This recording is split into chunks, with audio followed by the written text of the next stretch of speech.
Okay, good morning, friends. So, we are going to start with a new topic, that is physical setting. And just before I continue, this class is being streamed on YouTube. So, all the people who are our online students, they are also watching on YouTube. तो सबसे पहली चीज़ तो ये है भैया कि like कर देना. YouTube का algorithm it works if you like it. So you have already seen how we are doing with the classes, and एक like तो बनता है सबकी तरफ से. Okay, so let us sum up कि अभी तक whatever we have completed, whatever we have done, you would have seen that most of the physical geography we have covered, and our idea basically is very simple. देखो problem क्या हुआ है geography के अंदर कि अगर जीएस में तुमने देखा होगा, इफ यू हैव स्टडीड और if you all are doing foundation classes, you must have seen that in case of GS, the teachers are teaching at very elementary level. Ultimately, your success there, it will depend upon taking off from where they left you. And taking off essentially requires कि अपनी तरफ से books पढ़नी पड़ेंगी. Whether if you talk about some books, mandatory books like Lakshmikant, or if you talk about modern history, पढ़ना ही पढ़ना है. And this is one of the reasons you will be finding कि जब बच्चे select होते हैं, they will never come up and directly talk about or say कि मैंने GS यहाँ से पढ़ा था. Because majority of the foundation classes जो होती हैं, they are essentially designed to break the inertia, to get you acquainted with the topics. Now what had happened in the past, they followed the same thing in the optional. And वो optional में भी उन्होंने वैसे किया कि आपका inertia break करना है, and ultimately you get acquainted with each of the topics. That's it, nothing more. While again I am saying कि नथिंग मोर में थोड़ा सा रॉन्ग हो, क्योंकि उसके साथ टन्स ऑफ मोटिवेशन मिक्स रहता है उसमें. ठीक है, that is what is the package you are essentially getting. However, after you complete your foundation classes elsewhere, I am talking about geography optional, ultimately what is the problem you will be facing once you see the previous year questions? You will realize कि ये तो हो ही नहीं रहे, बहुत सारे question तो समझ में ही नहीं आ रहे. And then starts the geographical cycle. Davis वाला नहीं, यूपीएससी वाला. And in this geographical cycle, essentially what happens, you keep on looking into the books, you buy some books, you start reading them. Minimum it will take 1 to 2 years for you to be ultimately reaching to the level of answering the question of UPSC.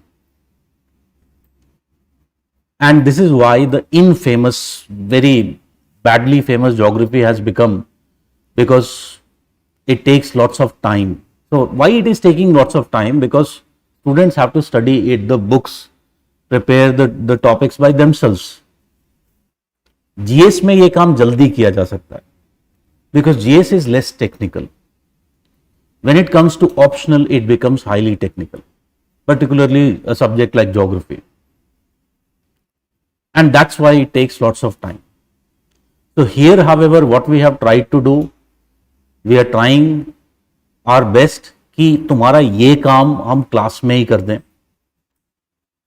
And the only task that is left to you is going and mugging up, memorizing the content, on the basis of that trying to solve the PYQs or other type of questions which ever you are finding. ठीक है, So you should appreciate this, you should be aware of this, you should not run behind like the other students. होगा, हो सकता है कि where you are staying, तुम्हारी building में या तुम्हारा कोई friend, he might be doing classes somewhere else, and many of them, the teachers, what they are doing, they are shifting their burden onto you, and they'll say कि वो जाओ physical geography या geomorphology Savinder Singh खरीद के पढ़ लो, ठीक है. they'll also tell you कि ये चैप्टर पढ़ने हैं. यार खोल करके देखो तो उस किताब को, यू विल अंडरस्टैंड कि आधे से ज्यादा बातें तो समझ में ही नहीं आती, because most of these books are cut paste, essence is missing. If you go to study good books, ultimately they are not designed according to the syllabus, so it will take even more amount of time.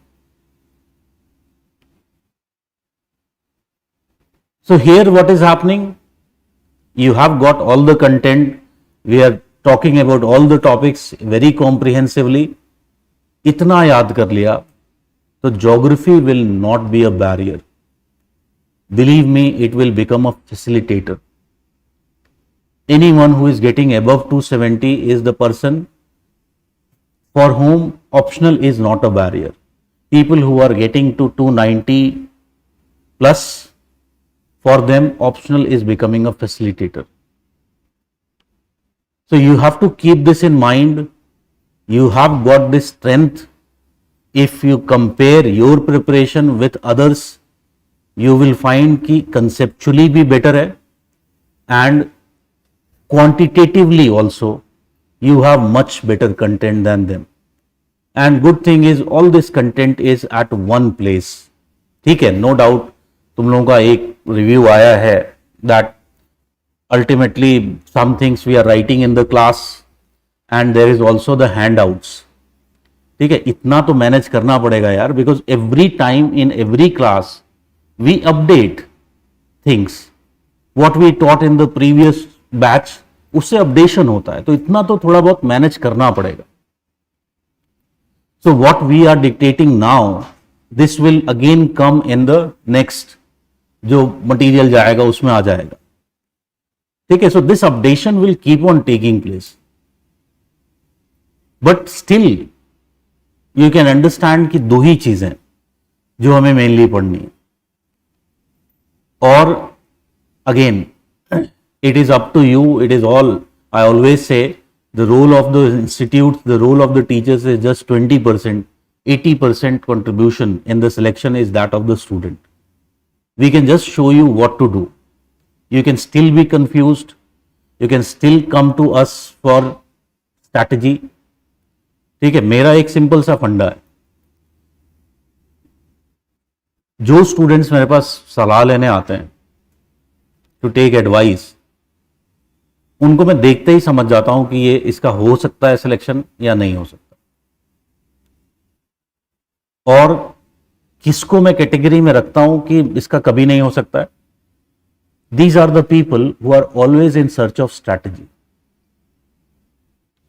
ठीक है, they are always in search of strategy, and this tells me these are the people who don't want to work hard.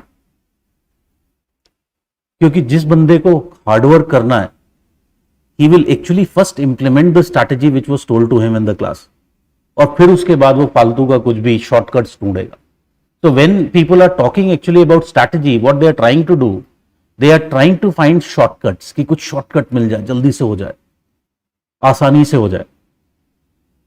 It doesn't works like that.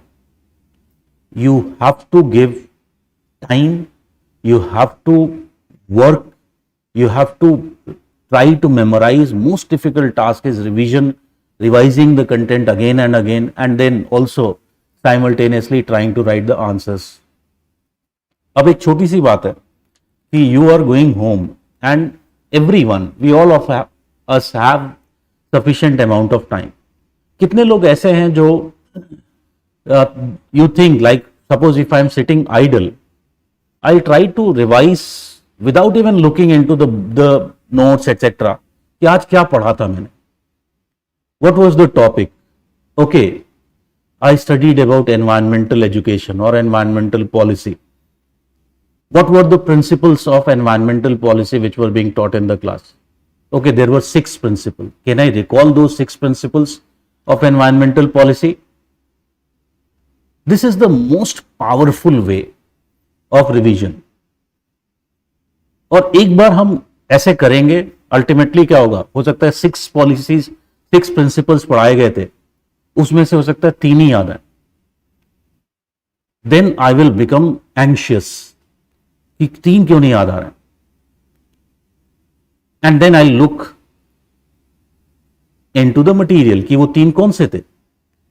Once I do this, this is something which we call it as learning by activity. The things you forget and then learn are the things you will never forget in life. So you have to get yourself immersed in the process. You have to understand कि selection जो है वो एक attempt में भी हो सकता है और selection 6 attempt देने के बाद भी नहीं हो सकता. This is also a possibility. There are ample number of examples where people got selected in their first attempt. They prepared within a year. So if others can do it, why you cannot do it? ठीक है, तो बहुत simple सी बात है. एक तुम्हारा solution यहां पर हो रहा है, which is one of the biggest problems most of the students are facing, the optional. Just what you have to manage, you have to essentially manage your GS. और उसके भी उसको मैनेजमेंट के प्रिंसिपल्स भी बहुत सिंपल हैं जो यहां पर हो रहे हैं, which you are learning here. The same principles you have to apply there also. So you have to revise, you have to memorize, you have to write. बहुत सिंपल है, although it is very hard working task. So you don't need any, इसके लिए कोई बहुत strategy की जरूरत नहीं होती है यार. स्ट्रैटेजी के बेसिस पर ही ये सब हमने जो नोट्स बनाए हैं, ये सब स्ट्रैटेजी के बेसिस पर ही बनाए गए. Already the strategy is there.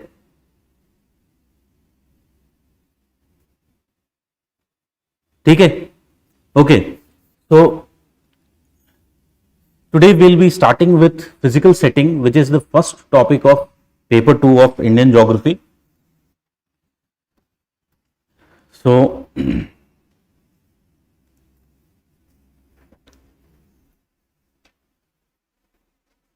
when we are talking about the geography of India, because we haven't studied abhi human geography, so we will see कि geography is, if you first just talk about geography as a subject, geography is essentially what it is. We can simply say it is study of phenomena, or we can say study of distribution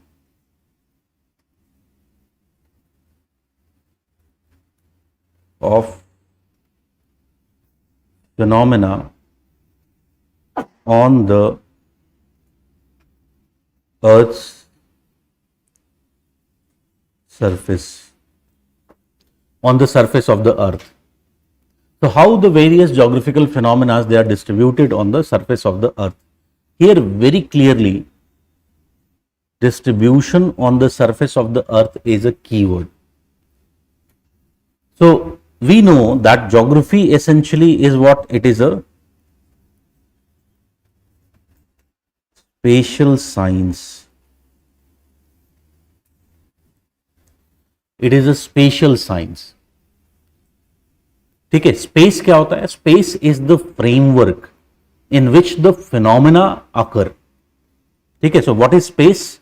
अभी हम फिर से बात करेंगे space के बारे में, but space is basically what? It is the framework in which geographical phenomena occur.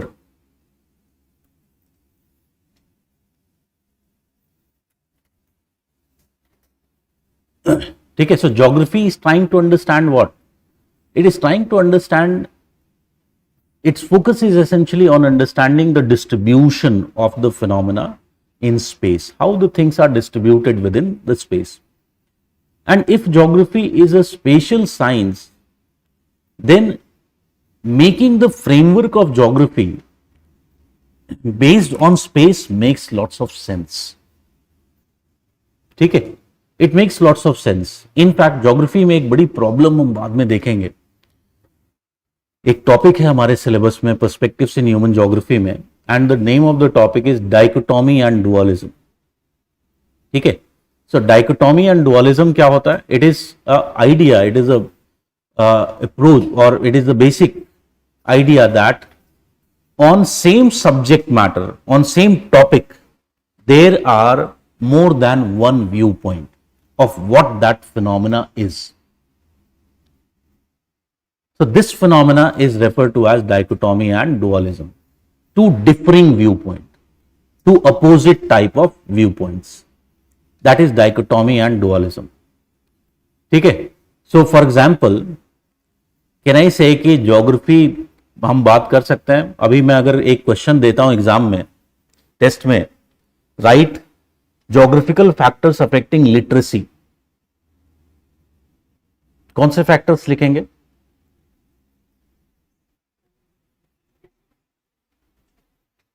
ज्यादातर लोग ज्योग्राफिकल फैक्टर्स को फिजिकल ज्योग्राफी फैक्टर्स इक्वेट करते हैं. ठीक है, most of them would like about or write about topography, climate, etc., etc. That is the geographical factors. But geographical factors, can I say geography में केवल physical geography ही नहीं होता, geography is also human geography.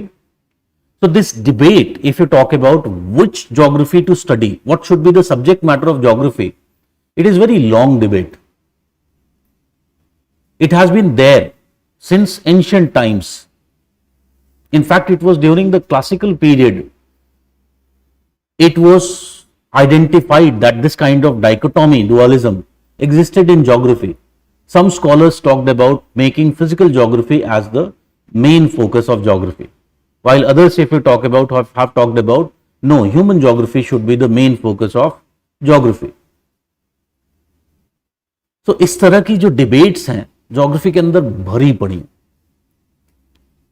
एक और problem हमने देखा है, tell me, can I से, ये मैंने पहले भी बात बताई है कि अगर किसी हम पार्टी में बैठे हुए हैं यूपीएससी वालों की, ठीक है, और उसमें अगर हम देखें तो जो सबसे ज्यादा बोलने वाला स्टूडेंट होगा, उससे पूछोगे तुम्हारा ऑप्शनल कौन सा है, he will tell you geography. Why? Because उसको सबके बारे में कुछ ना कुछ पता है. And reason, you know, that in geography we don't have our own subject matter. What we are doing, we are borrowing subject matter from other disciplines, and we are trying to integrate them and try to understand them more holistically. So another big problem with geography is कि geography में इतने सारे subject matter हैं कि कौन सा subject matter हम geography का core subject matter माने. It is very difficult. And you know, there is a phenomena that is progression of a society. So there is always a phenomena of progression, evolution. So as progression and evolution occurs, can I say a society specializes? Yes or no? There is specialization taking place always. So same thing also happens in a discipline. Discipline में भी क्या होता है, with time there is specialisation taking place. तो अगर specialisation हो रहा है, कैन आई से कि टाइम के साथ जियोमॉर्फोलॉजी स्पेशलाइज होगा, और जियोमॉर्फोलॉजी अगर स्पेशलाइज होगा तो वो अपने आप को, it will be finding more closer to geology rather than with economic geography और population geography. Same thing with climatology, same thing with oceanography or biogeography. They will be finding themselves more closer to their sister disciplines rather than with the subjects of human geography. So from long time, this fear is there in geography among the geographers, that if there is not something which is common to bind all these branches of geography together, what will happen? in future geography will split as a discipline. These branches will become independent and they will get away from geography.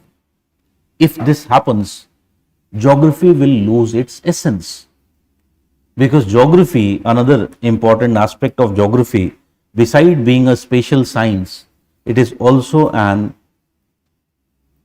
integrative science.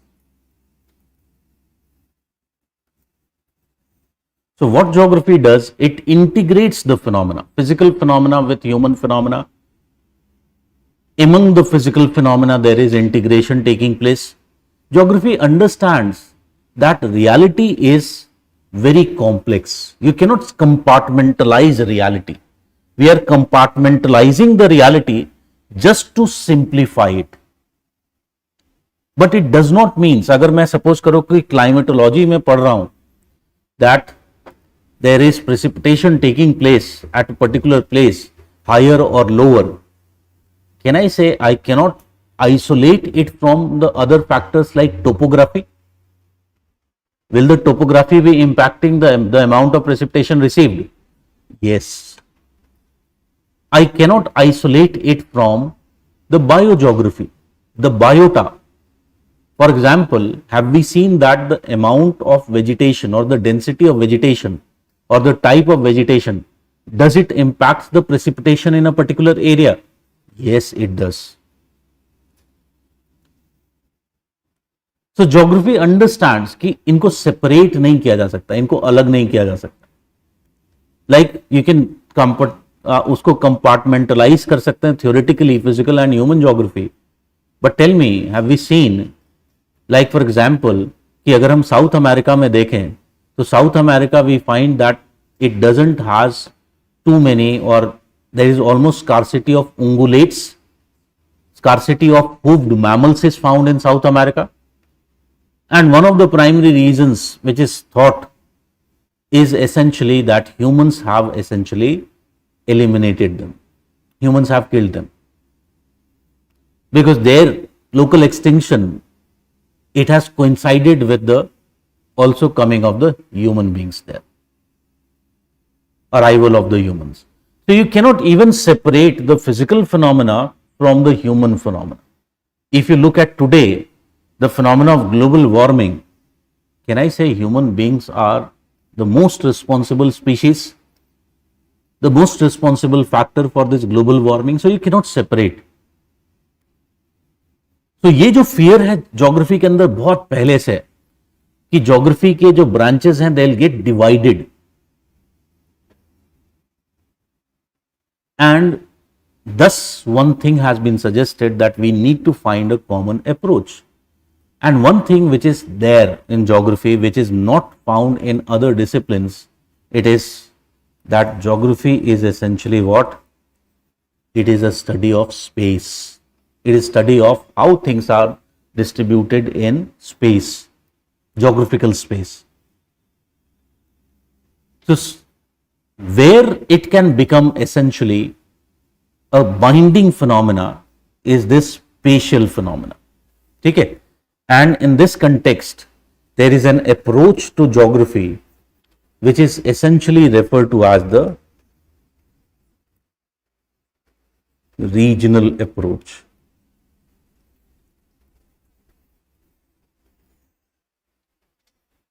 Regional approach in geography. So you might be aware, geography में study करने के दो approaches होती हैं. One is regional approach, other one is the systematic approach. तो जो हमने paper 1 पढ़ा है अपना, the paper 1 is based upon what? It is based upon the systematic approach. While if you talk about the entire paper 2 is based upon the regional approach. ठीक है? So from very long period of time, in fact since ancient times, geographers ने recognize किया है that regional geography or the regional approach is the most suitable approach for the study of geography. It is the regional approach which will allow several of the viewpoints in geography to coexist. And as they can coexist, the split of geography can be avoided. In fact, you can understand if I draw a diagram of Hartshorne.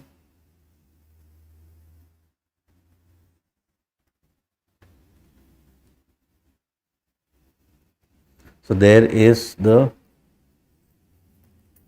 physical and there is essentially the human geography and various other sub branches of each of them. According to him, they all converge at one point.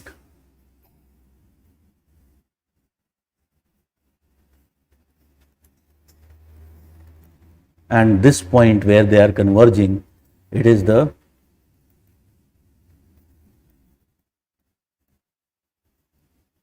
regional approach. These are essentially the systematic branches of geography. ठीक है. So regional approach में हम क्या करते हैं? What is essentially regional approach? We try to study a particular region. ठीक है. So what we are doing in regional approach, it is essentially study of a particular region. ठीक है. अब देखो रीजनल अप्रोच में भी क्या हुआ है.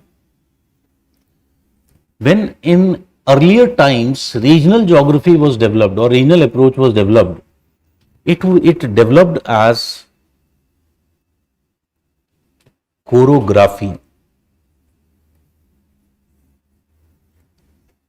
ठीक है. सो यहां पर कोरो का मतलब क्या है? कोरो मीन्स हियर रीजन और अ प्लेस. ठीक है. If you talk about graphy is essentially what it is? Description. ठीक है. So earlier what was the case of the regional approach in the past, it used to be highly descriptive. और मुझे लगता है कि तुम सब लोग रिलेट कर सकते हो इससे. मेरे लिए पर्सनली मैं अपना एक्सपीरियंस बता सकता हूं. In our school days there was geography in class 9th and class 10th, दोनों में था सोशल साइंसेस के अंदर. एंड Class 9th का geography was more like interest to me because it was about more of physical geography. ठीक है. Principles वहां पर पढ़े. क्लास 10th में पहुंचते ही ज्योग्राफी इतना बोरिंग हो गया. यू कैन अंडरस्टैंड, बहुत ज्यादा बोरिंग हो गया. Why? Because in class 10th we had to study Indian geography. और इंडियन ज्योग्राफी पढ़ते समय केवल एक ही चीज थी, ये इंफॉर्मेशन से भरा हुआ था. It was highly descriptive.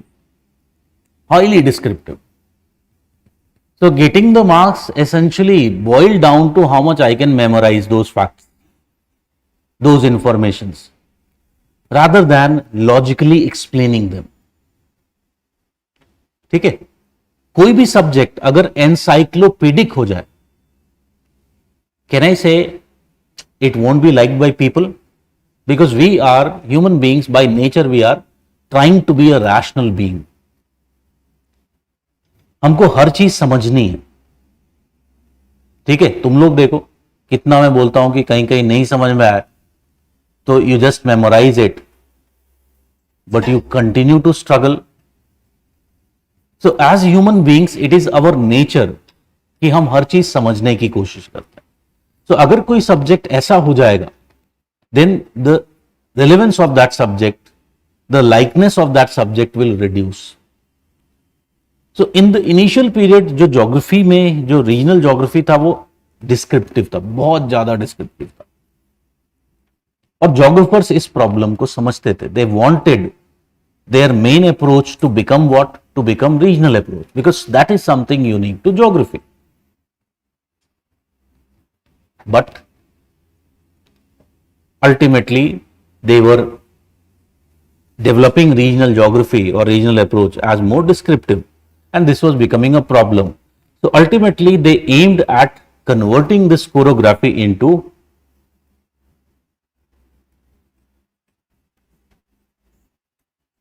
chorology. Logy is essentially what? It is science or study.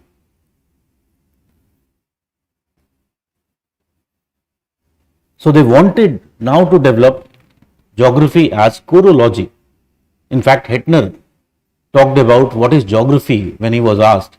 He said that geography is regional science. That means geography is essentially chorology. So what we do in chorology में there are two steps. Step 1 is description of phenomena, and then there is step 2, it is understanding of the phenomena.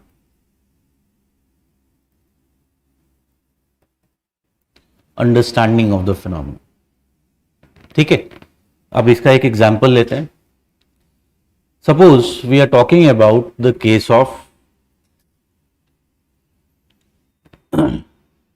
Of India की बात कर लेते हैं। So we will be finding that large parts of India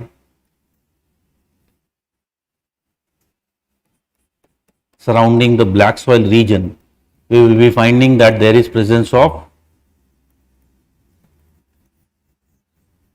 red soil. ठीक है, अब मुझे इसको एक्सप्लेन करना है कि यहां पर रेड सॉइल क्यों मिल रहा है। Can I say in explaining it I will have to use some principles which I learned in paper 1 से प्रिंसिपल्स उठाने पड़ेंगे। सो अगर मैं बात करूं कि यहां पर रेड सॉइल इसलिए मिल रहा है क्योंकि सबसे पहली बात इंडिया में, कैन आई से India is a tropical country, and being tropical does it means that has it got high temperature?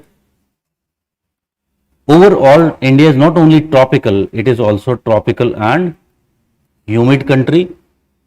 That means we are receiving good amount of precipitation. So under such circumstances, as we know, all these things are found in the soil.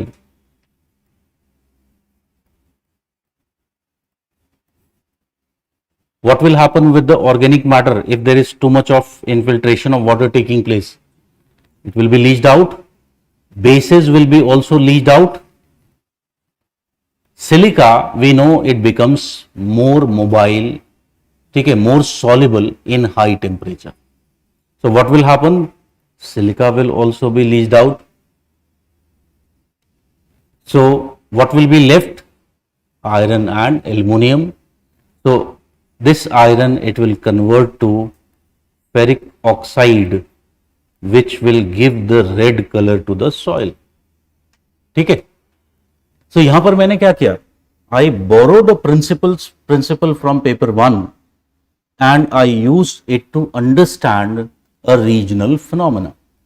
ठीक है, तो सबसे पहला step मेरा क्या था? मैंने map बनाया और क्या किया? डिस्क्राइब किया। सो ऑलवेज रिमेंबर, ज्योग्राफी में डिस्क्रिप्शन का मतलब क्या है? It is a spatial description. So first I describe the phenomena and then I explained the phenomenon, why it is taking place. And I can keep on adding layer by layer in this regional, in describing this region and understanding of this region. Can I say कि ये understanding layer by layer बढ़ती जाएगी? Like for example, first layer of description and understanding Can I say it can be the phenomena of physiography of that place? Yes or no? So it will be topography, it will be climate, it will be drainage, it will be vegetation, it will be soil. First things, first layers, I will describe and explain them. Then the next layers like resources. Then the next layer, agriculture. And I can go on. You know, there is this syllabus. First topic is physical setting, then the resources, then agriculture, industry, transport, communication and trade, settlements, उससे पहले population and cultural settings, then political aspects, regional development planning and the contemporary issues. I can keep on adding layer by layer of this knowledge. So this is the regional approach.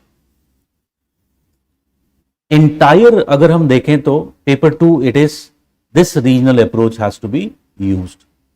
ठीक है. So what we have to study chorology of India. ठीक है. अब जो idea of chorology हम देखेंगे, this idea of chorology actually rose in which period? It rose in the period of early 19th century. ठीक है. में ये आइडिया ऑफ कोरोलॉजी आया first half of 19th century. And बाद में देखेंगे there was a very important geographer Karl Ritter. ठीक है, उसने बात किया स्पेशल यूनिटी की.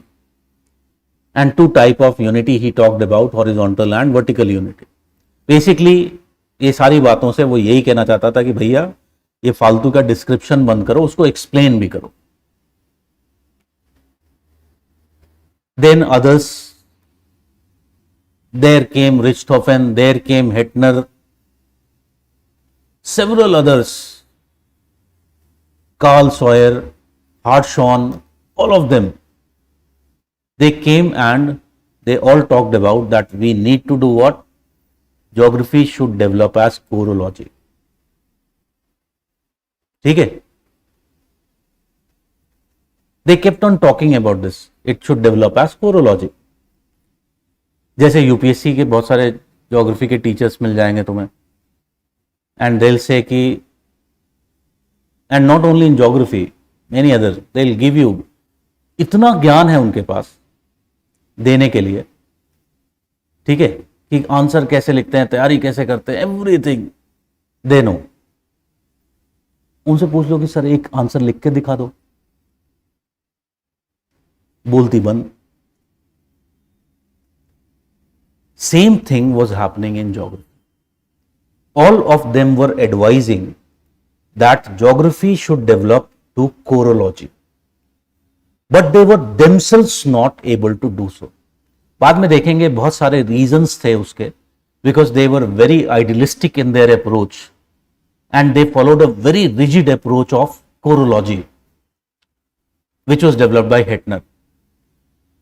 So because of that idealism, they couldn't develop it. In fact, देखेंगे कि सेकेंड वर्ल्ड वॉर तक geography which was dominated by regional geography, it remained chorography, केवल डिस्क्रिप्शन. और इसलिए सेकेंड वर्ल्ड वॉर के बाद people began to ask questions from geography कि फायदा क्या ऐसे सब्जेक्ट का. And in many of the universities geography began to be dropped as a discipline. So ये जो प्रॉब्लम है ज्योग्राफी के अंदर, how to make chorography to chorology, it has been there for long period of time. Even today geographers suffer.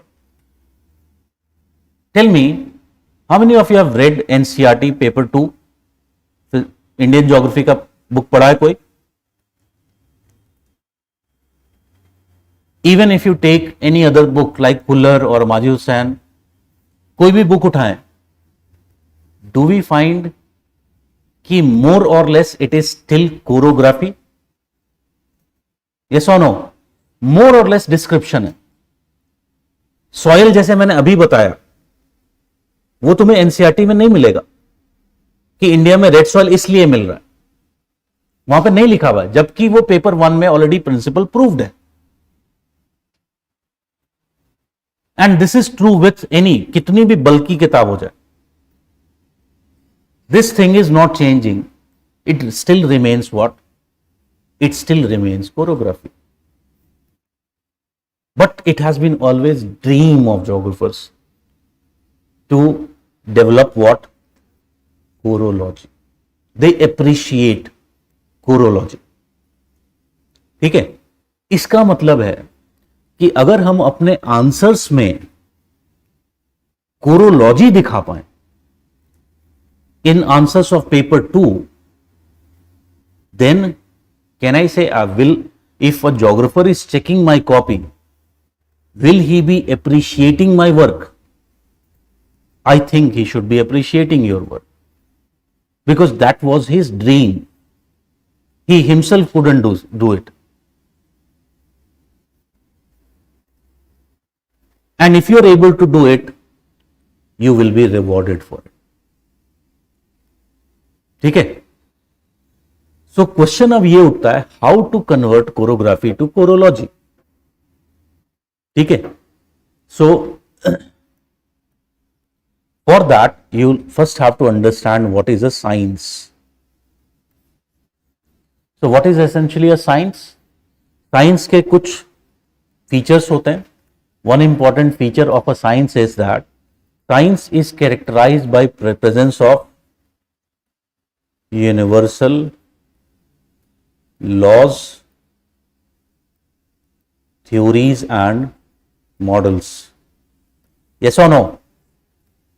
Do we find कि sciences में ये मिलता है? तो universally applicable laws, theories and models. And second important thing about science is what? That these models can be tested in laboratory. So if there is law of gravity, I can test it anywhere. It will be still applicable.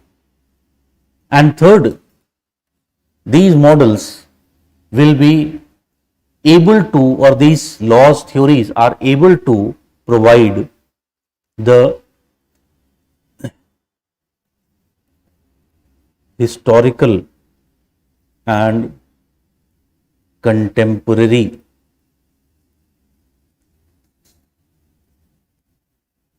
explanations or interpretations,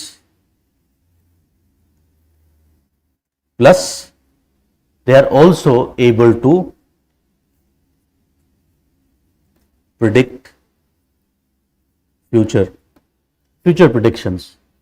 So no matter if today is 2023, if it is 2024, can I predict that if I am sitting in the class and I drop this pen, where this pen will go?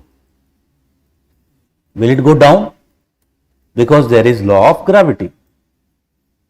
ठीक है, so they are also able to make future predictions. So this is the characteristic of a science. इसका मतलब है कि अगर मैं paper 2 को करते समय if I am able to import some important concepts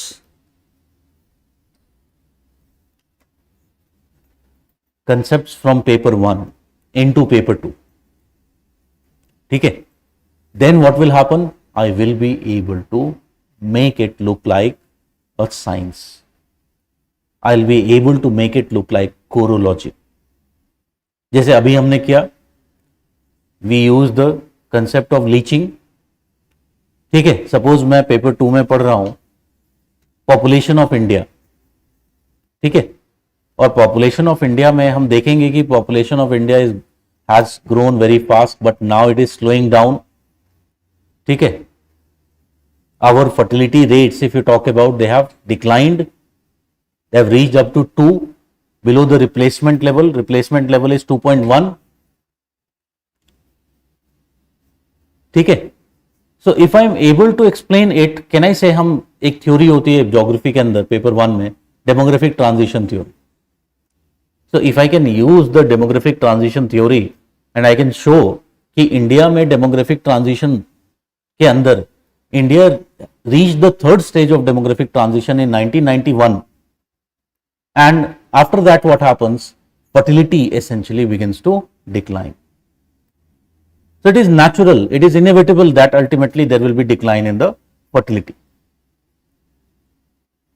So if I am able to show it through some concepts, again I will be better rewarded. ठीक है.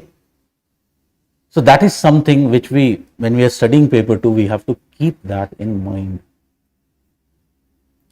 एक और चैलेंज जो recent times में पेपर 2 का बढ़ गया है, and this challenge if you talk about is that if you take the paper 2 questions, question paper उठाओगे और किसी अपने जीएस के फ्रेंड को दे दोगे, he will also be able to write answers on the questions being asked. He or she, if that person has studied well. कहने का मतलब है the questions have become very very generic, very general questions are being asked,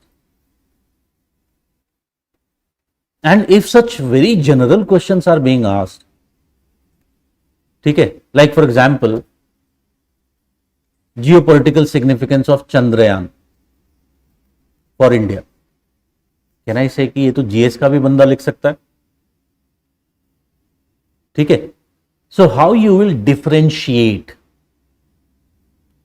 that you are writing your answer from the optional perspective and you are writing your optional answer from a GS perspective. ठीक है. क्योंकि ये differentiation will also manifest in the differentiation of marks. If you are writing very generally, then your marks will be between, if you have completed the paper, your marks will be between 100 to 110. ठीक है. But you might have seen many people in paper 2 particularly, they are scoring very good marks, 150 plus. So how to reach there? Again, there are 3 ways in which we can do that. ठीक है. Basically idea क्या है? To right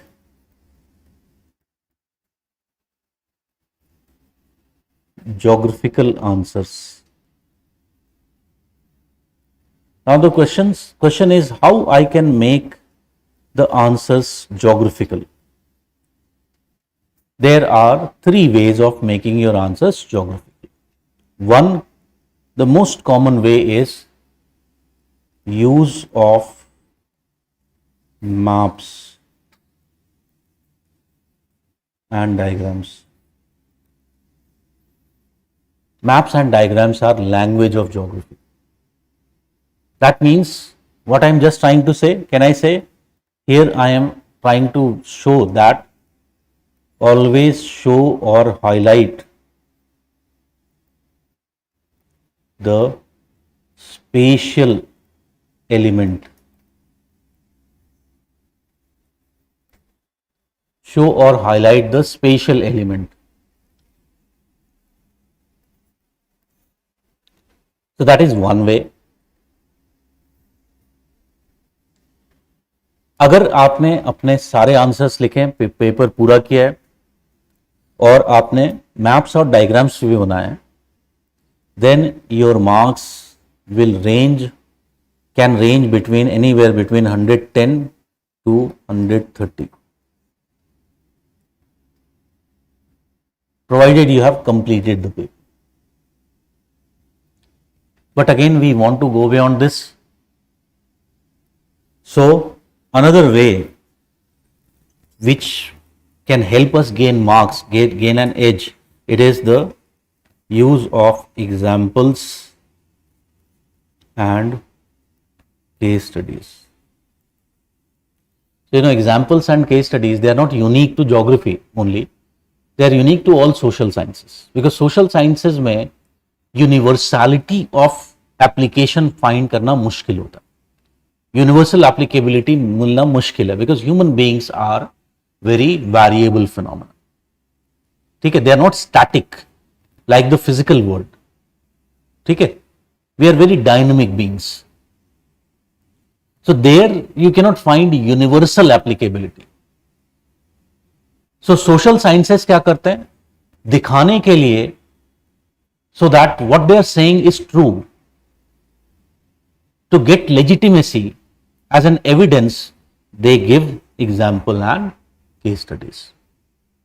Very important thing here also, geographical case studies and examples should focus upon what? The spatial element. ठीक है, the spatial element. अब suppose करो कि इस बार बहुत चांसेस हैं, a question on landslide. So many landslides have occurred. Or land subsidence. ठीक है. So suppose if you are giving any example of a landslide और land subsidence, can I say कि उसको मैप पे बना करके दिखाना जरूरी है कि where it is located,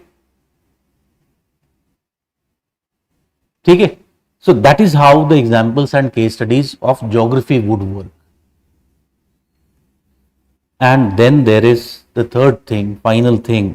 so if you have done examples and case studies, your marks will be ranging between 130 to 150 if you have completed the paper.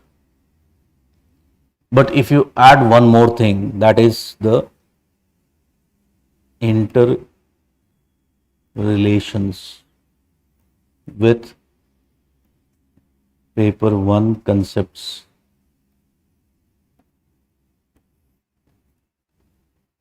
then your marks will go beyond 150.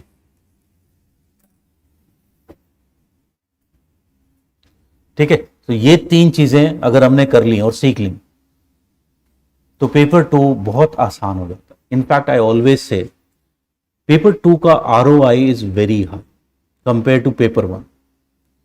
सो अगर मुझे paper 1 में suppose करो कि 40 marks increase करने इन paper 1, increasing that 40 marks in paper 1, it might take 7-8 months, even more than that, because paper 1 is science, a totally like a science. आता है नहीं आता है, it is principles. तो जब तक वहां पर उस तरह से मैंने रट्टा नहीं मार रखा होगा और मैं लिख नहीं पाऊंगा सारे पॉइंट्स, मार्क्स नहीं इंक्रीज होंगे. And that actually requires enormous amount of efforts. Paper 2 is a different ball game altogether. Unlike paper 1, which is more of content, paper 2 में not only the content but approach of writing is also rewarded. That means if I can work here, particularly these 3 aspects जिस पे बात कर रहे हैं हम, I can gain those 40 marks with little bit of efforts, with much lesser efforts than I would have otherwise put in paper 1. And you will find many students who got selected. What happened? They scored high marks in paper 2 and even little bit lesser mark in paper 1, they still crossed 270. And as a result, ultimately they got selected. So many times अगर देखोगे कि geography में कभी कभी ऐसा हुआ है जब पेपर 1 में मार्क्स कम आ जाते हैं because of the paper being tougher. ठीक है, और पेपर 1 में अगर टफ हुआ तो भाई वहां तो सीधा है, आता है नहीं आता, तो वहां पर मैनिपुलेशन के कोई चांसेस नहीं है. But paper 2 is always a buffer. It will provide you that buffer.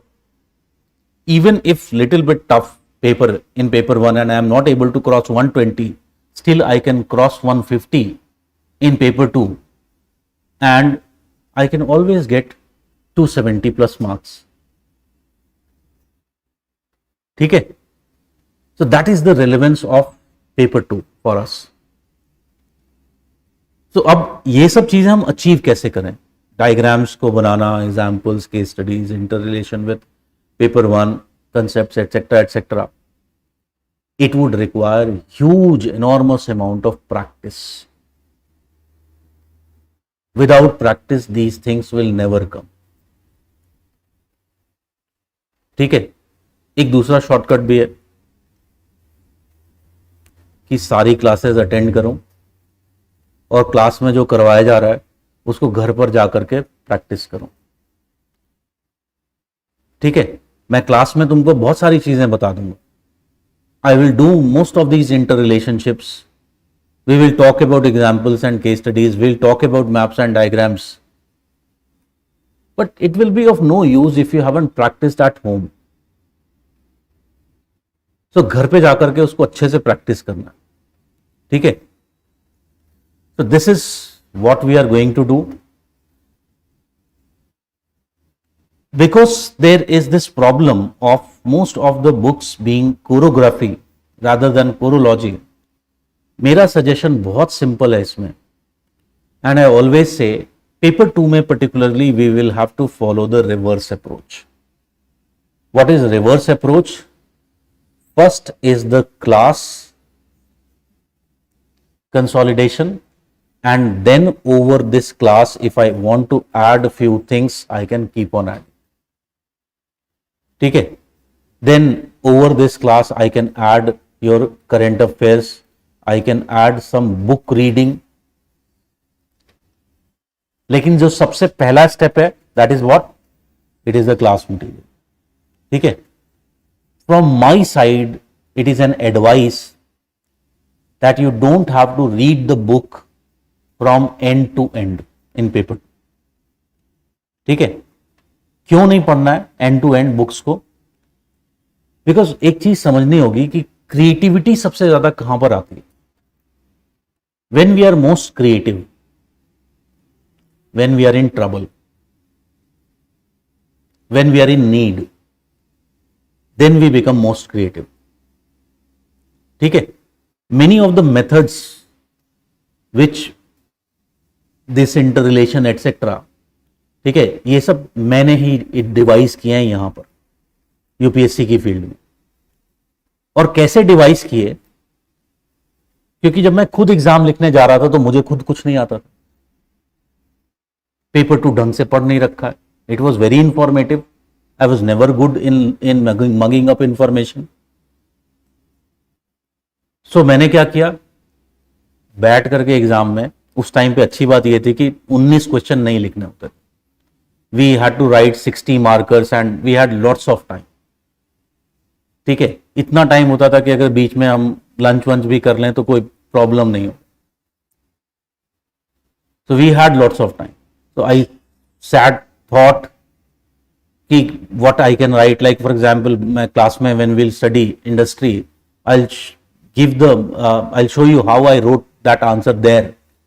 I just used the Weber industrial model, industrial location theory, और जो सारे मेजर जो आयरन एंड स्टील इंडस्ट्रीज हैं उन सब के लिए मैंने बैठ करके वेबर के ट्राइंगल बनाए,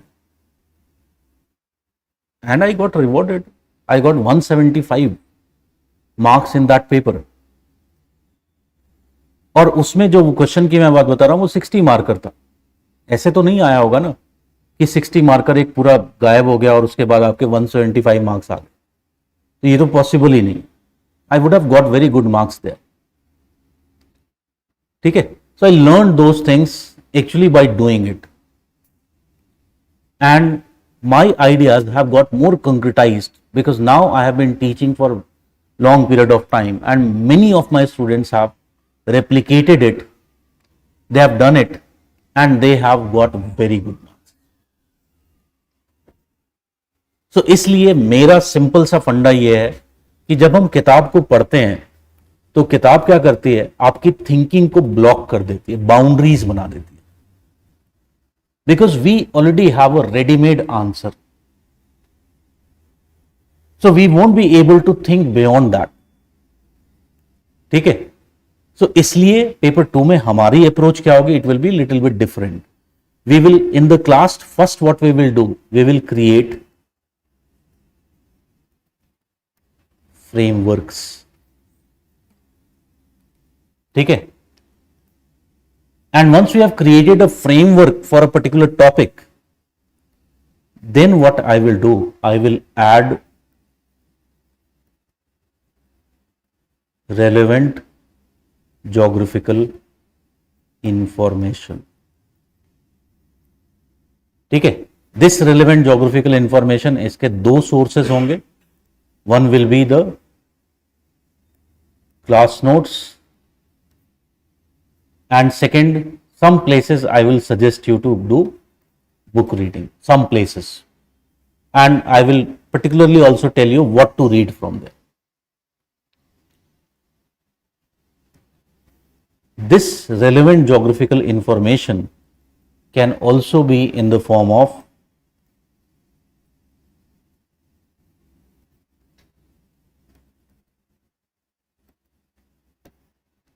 examples and case studies. ठीक है. फॉर एग्जाम्पल एक छोटा सा एग्जाम्पल लेते हैं. We will be talking about the formation of Himalayas. ठीक है. अब हिमालयास को पढ़ने के पहले हमें थोड़ा सा, अगर मुझे पता है कि there is something in plate tectonics refer to as continent continent collision. Continent continent collision के दो फेजेस होते हैं. फेज 1 में it is ocean continent, and then ultimately the oceanic lithosphere will be fully consumed and the two continents will collide with each other. ठीक है. So मेरे पास already framework है. This is the framework which I am going to use to understand the evolution of the Himalayas. अब मुझे क्या करना है कि रेलेवेंट जो geographical information about the Himalayas I have to extract either from the notes और from the book. Most of the things will provide you in the notes and I will use this to explain the development evolution of the Himalayas. So this is the approach that we have to essentially follow. अब ये मेरे को आज तक समझ में नहीं आया कि क्या मतलब ऐसा क्यों करते हैं ये सब स्कॉलर्स और राइटर्स. ये बिल्कुल आज की डेट में ये साइंस बन चुका है. It is like a science. Plate tectonics has become like a science. It is very scientific to explain how Himalayas were formed. ठीक है. But have you seen any of the book जो इस तरह से फ्रेमवर्क बना करके लिखे कि भाई प्लेट टेक्टोनिक्स ये कहता है कि in case of continent, fold mountains are formed as a result of convergence between the plates. Himalayas have been formed as an example of continent-continent collision. In case of continent-continent collision, there are two phases of the formation of the mountains. ठीक है. कोई भी आज तक book नहीं मिला which will be talking like this. ठीक है. So what we will do, we'll use the books or any other source which we are using just to extract information. मुझे उससे फ्रेमवर्क आइडिया नहीं चाहिए क्योंकि मेरे पास उससे बेटर आइडिया, उससे बेटर फ्रेमवर्क्स है मेरे पास. ठीक है.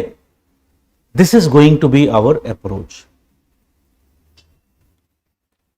You can understand that physical geography in paper 2 is only one topic. Rest of the topics are human geography. ठीक है. So rest of the topics will be dealt with the particular topics of human geography. Paper 1, paper 2 एक साथ करेंगे. तो इससे क्या होगा, जो हमने ये अप्रोच यूज की इंटरलिंकिंग वाली, this will become more logical. This will become more easier for us. ठीक है. So that is how we will be approaching this. Now again, just for the sake of knowing which book we can use, there are two books in the market which I believe are good. and quite updated also. One is the Geography of India by D.R. Khuller. ठीक है. Another, if you talk about, is Geography of India by Majid Hussain.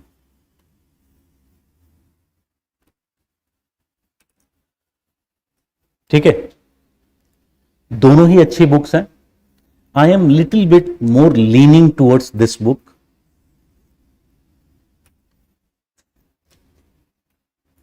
Geography of India by Majid Hussain. ठीक है, reason थोड़ा सा मुझे ये लगता है कि एक पर्सनल थोड़ा सा रीजन है. मुझे लगता है कि the latest versions which I have seen in the past few years of this book, there is some my student जिसने उस बुक को अपडेट किया. ठीक है, तो जैसे मैं पढ़ाता हूं, मेरी क्लास का बहुत सारा जो कंटेंट है, the approach, the way, it has been integrated in the latest, if you talk about updation जो बुक में आया है. ठीक है, so it will be very natural to how we are doing in the class. ठीक है, the things, that is why I am more oriented towards this book. You know, Majid Hussain sir ultimately he was no more. So TMH की book है ये, TMH publication का. So they have hired someone else to update the book, and probably that person is my student, क्योंकि उसने बिल्कुल वही सब चीजें करवाई हैं, उसमें लिखी हैं, अपडेट किया है, which we are doing in the classes. So इसलिए मेरा ओरिएंटेशन इधर की तरफ है. Even if you have D.R. Khuller, no problem, it is also a very good. क्योंकि हमें अप्रोच चाहिए ही नहीं, हमें चाहिए इंफॉर्मेशन, और वो इंफॉर्मेशन दोनों ही बुक्स में दिया हुआ. ठीक है, so any of these you can essentially use.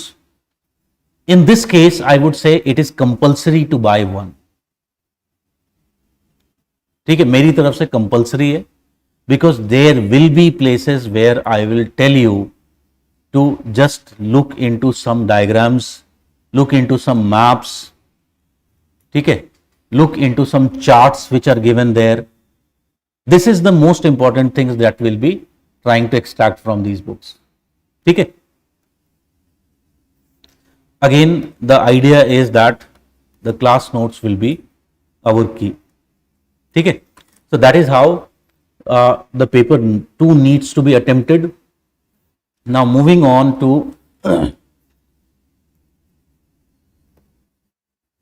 the first topic, physical setting. So physical setting की अगर हम बात करें तो you can understand number of topics are there. पहला ही topic है which will be starting with space relationship of India with neighboring countries. ठीक है, देखेंगे what to study. Then एक छोटा सा topic है स्ट्रक्चर एंड रिलीफ, देखने में ही छोटा है, कम से कम इसमें लगभग 2 to 3 क्लासेस लग जाती हैं. Because in the structure of relief you will have to study about peninsula, you will have to study about Himalayas, you will have to study about the plains, you will have to study about the coastal plains, you will have to study about the islands. All of these are covered under structure and relief. Then you can understand the drainage of India, drainage systems and watersheds, physiographic regions, mechanism of Indian monsoon and rainfall pattern. So monsoon will be the topic which will be studying here. ठीक है, tropical cyclones and western disturbances, floods and droughts. This topic will be covered with environmental hazards. ठीक है, I think ये cover भी हो गया. Okay.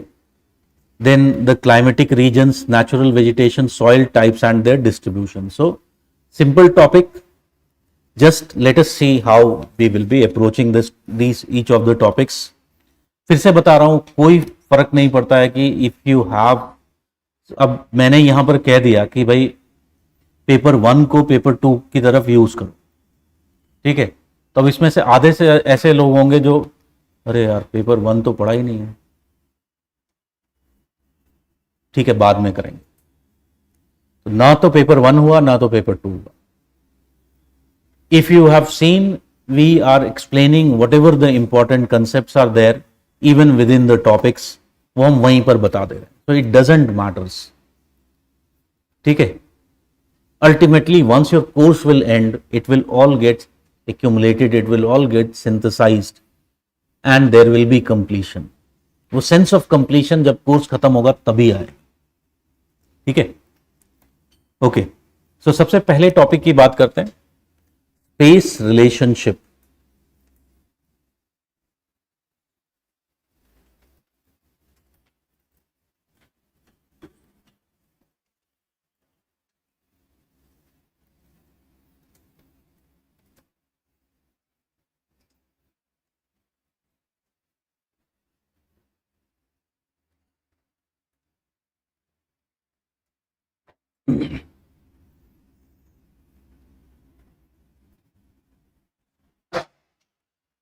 Space relationship of India with neighboring countries.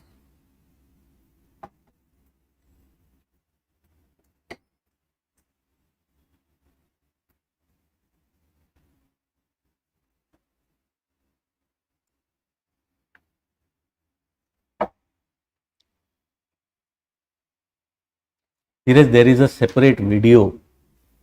You go and find answer writing video is there, where not only analysis term, several other terms have been explained in very detail. So guidance में videos में पीछे जाओगे तो मिल जाएगा. Okay. So space relationship of India with neighboring countries. सबसे पहले यहाँ पर हमें दो तीन बातों को समझना पड़ेगा. First is what we understand by the term space. ठीक है. So as I have told you, space is basically what? It is a framework.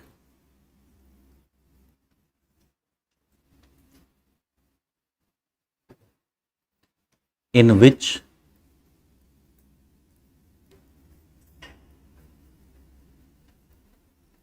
geographical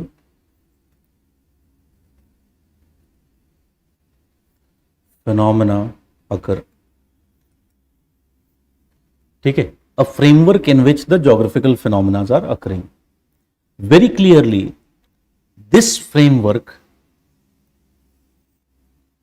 can have variety of dimensions. ठीक है, इसके बहुत सारे dimensions हो सकते हैं. Like for example, tell me, can I say one type of dimension can be the physiographic dimensions?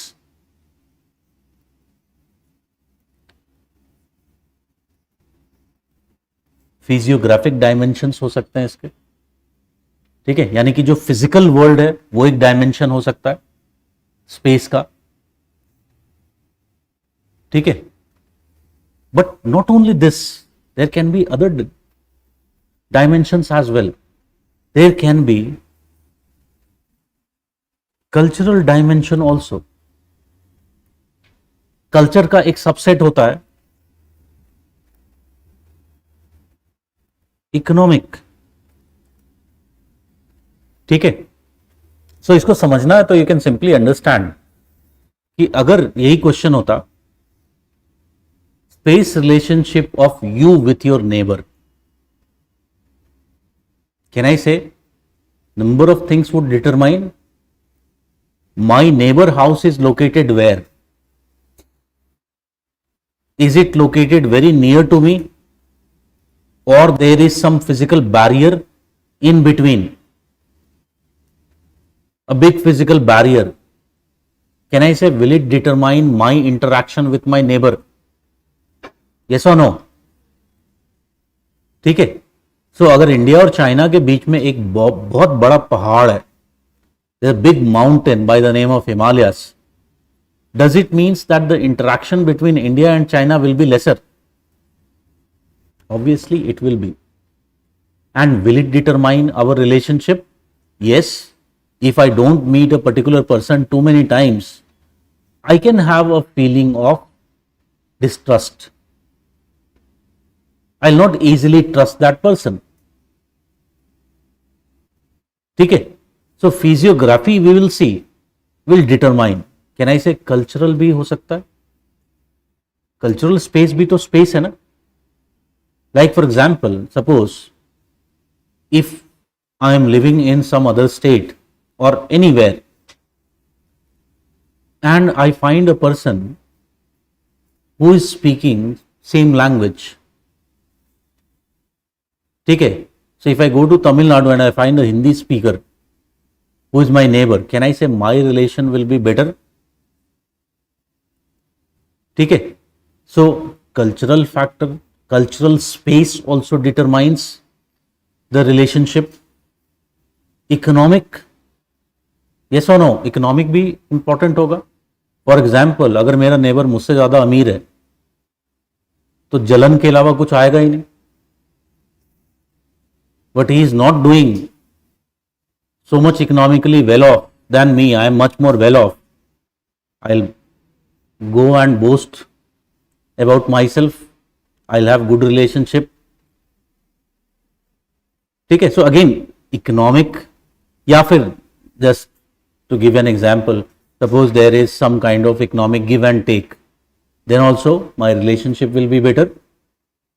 ठीक है, in case of when we are talking about countries, there is also the geopolitical framework or the geopolitical space.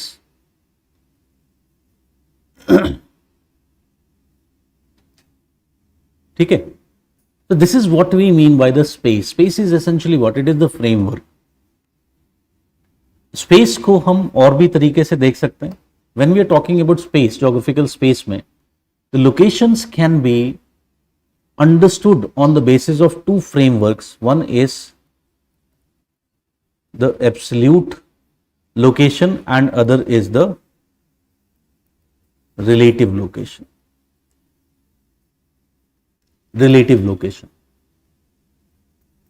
ठीक है, तो देखेंगे अभी कैसे absolute और relative को यूज करेंगे. एब्सोल्यूट का मतलब है एग्जैक्टली वहां की कैरेक्टरिस्टिक्स क्या है, where the thing is located, and relative is where it is in relation to other places. Okay. So if we talk about the space relationship of India with the neighboring countries, so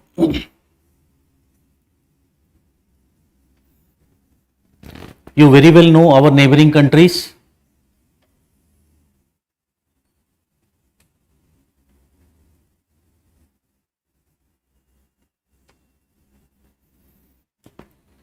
सो हमारा एक favourite neighbour है पाकिस्तान. हमारे सारे, if you talk about politicians का बहुत favourite है, because being Pakistan it allows them to get through so many, if you talk about issues which otherwise would have been very difficult. So there is Pakistan. If you talk about, although there is Afghanistan also, but you know कि अफगानिस्तान से directly that land is not connecting, but still we will take Afghanistan also as. Then one of our neighbors, छोटा सा Nepal, who we used to consider as our diplomatic backyard in the past, but now they have become, वो थोड़े ज़्यादा शाणे हो गए हैं. Then there is theoretically our enemy, very big enemy,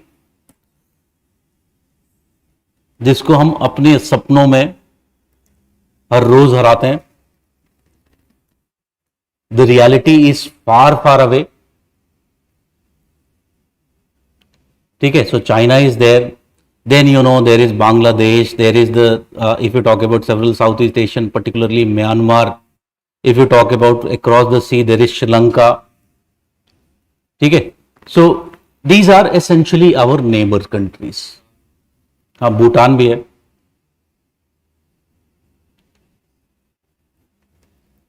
Okay, so if you talk about we are talking about, when we are saying that space relationship of India with our neighboring countries, we are talking about these neighboring countries. ठीक है, so we have to use a framework through which to explain how space is intervening the relationship of India with its neighbors. ठीक है, so suppose मुझे इसको लिखना है, तो can I say कि I can say that space and its various dimensions like physiography,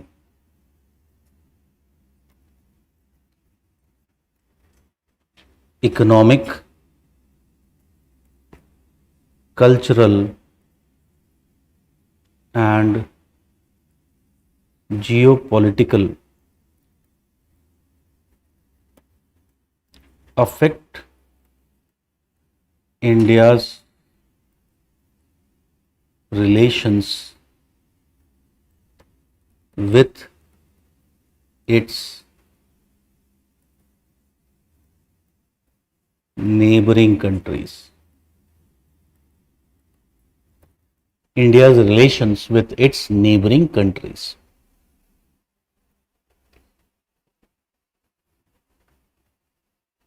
सो अब एक एक करके डायमेंशंस के बारे में बात करना शुरू करते हैं.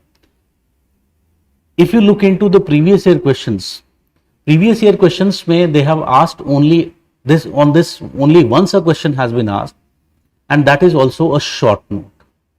ठीक है. And what was that short note? They had just repeated the topic. ठीक है. It was describe or explain India's space relationship with its neighboring countries. ठीक है. So they had just repeated the topic. However, future में there can be a scope for even a bigger question on this topic. 15 marker आ सकता है, 20 marker आ सकता है. So we have to be prepared. Or they can particularly ask you questions like explain how space affects relationship between India and China, India and Bangladesh, India and Pakistan. ठीक है. So they can ask about particular countries. So we should have good knowledge of this topic, how to essentially write it. ठीक है. So सबसे पहले एक एक करके बात करते हैं. सबसे पहले उठाते हैं physiography.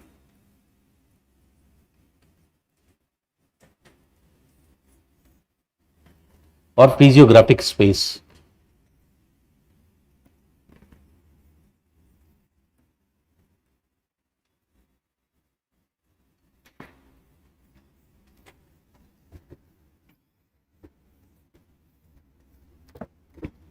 Okay, so when we are talking about the physiographic space, number of ways the physiographic space can affect. The physiographic elements like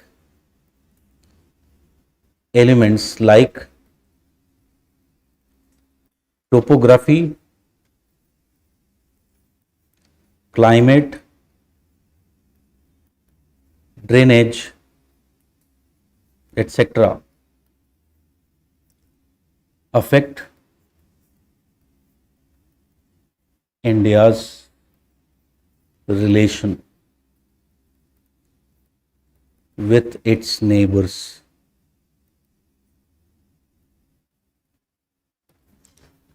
So first अगर हम बात करें, let's take the topic of topography.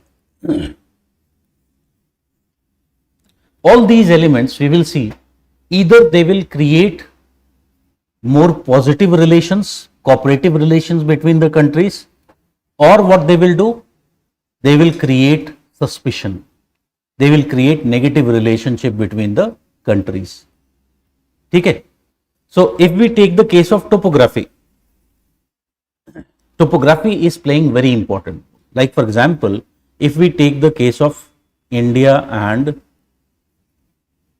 China, या इससे पहले एक चीज बता देते हैं. टोपोग्राफी बेसिकली क्या करता है? Can we say topography does it controls mobility in space? ठीक है. So topography it controls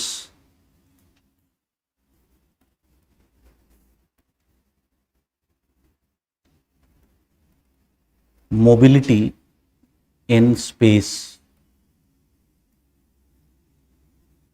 and thus plays important role in determining the interactions determining the interactions. ठीक है, सो अगर हम बात करें India China for example,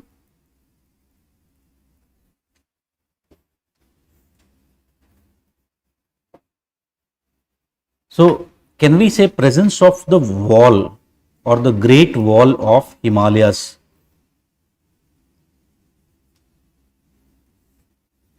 The great wall of the Himalayas, has the great wall of Himalayas played the role of barrier to diffusion? Diffusion का मतलब क्या होता है? Spread. It has played a role of important barrier to the diffusion.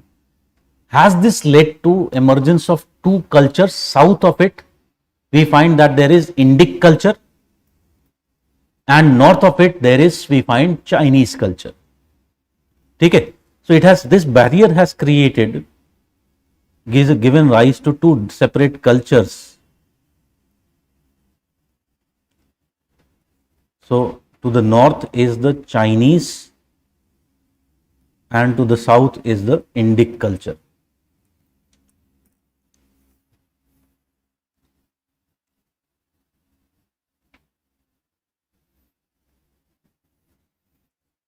ठीक है, so that is number one. And tell me, if this is true, what type of relationship it will have between India and China? Can I say the relationship will not be so much close because of difference of cultures? There will be lots of suspicion. Okay, that is one thing. So this creates what? Can we say these two cultural elements, they create a point of division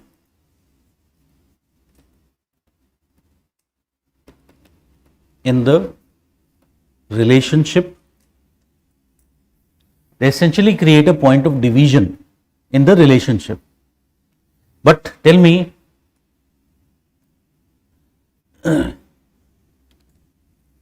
there can be other way also. Can it have also a positive impact? So if you look into the Himalayas, we find that, however, there has been several passes in the Himalayas, whether it is Shipkila, Bomdila, Nathula.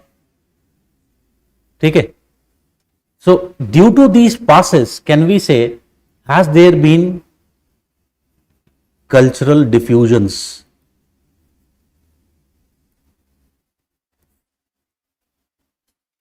Cultural diffusions. So tell me, we know that in China there is significance of Buddhism.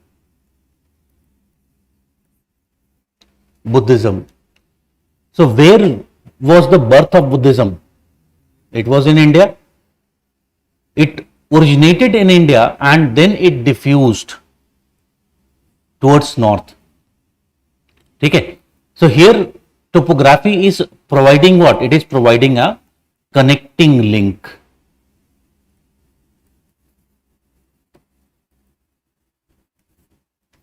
It is providing a connecting link between the countries.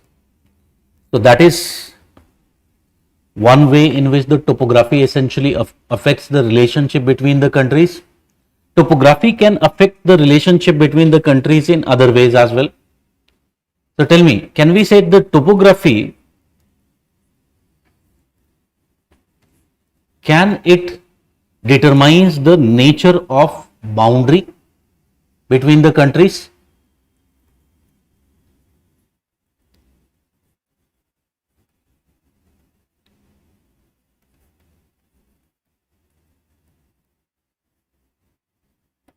Of boundaries between the countries. अगर हम यहां पर फिर से example ही लें India and China का ही,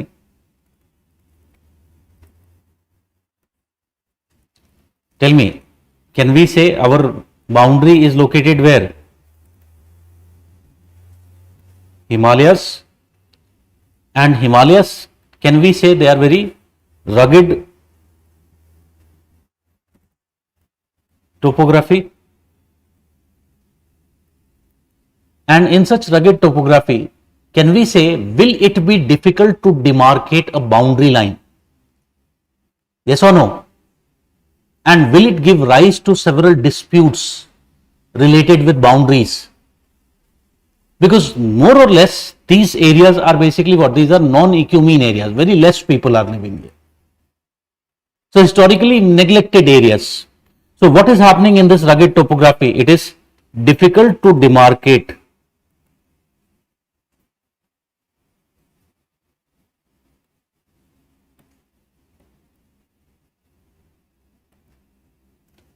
Difficult to demarcate the boundaries.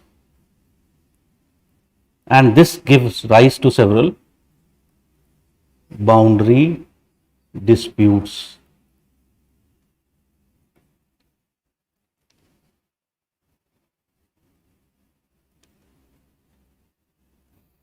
ठीक है.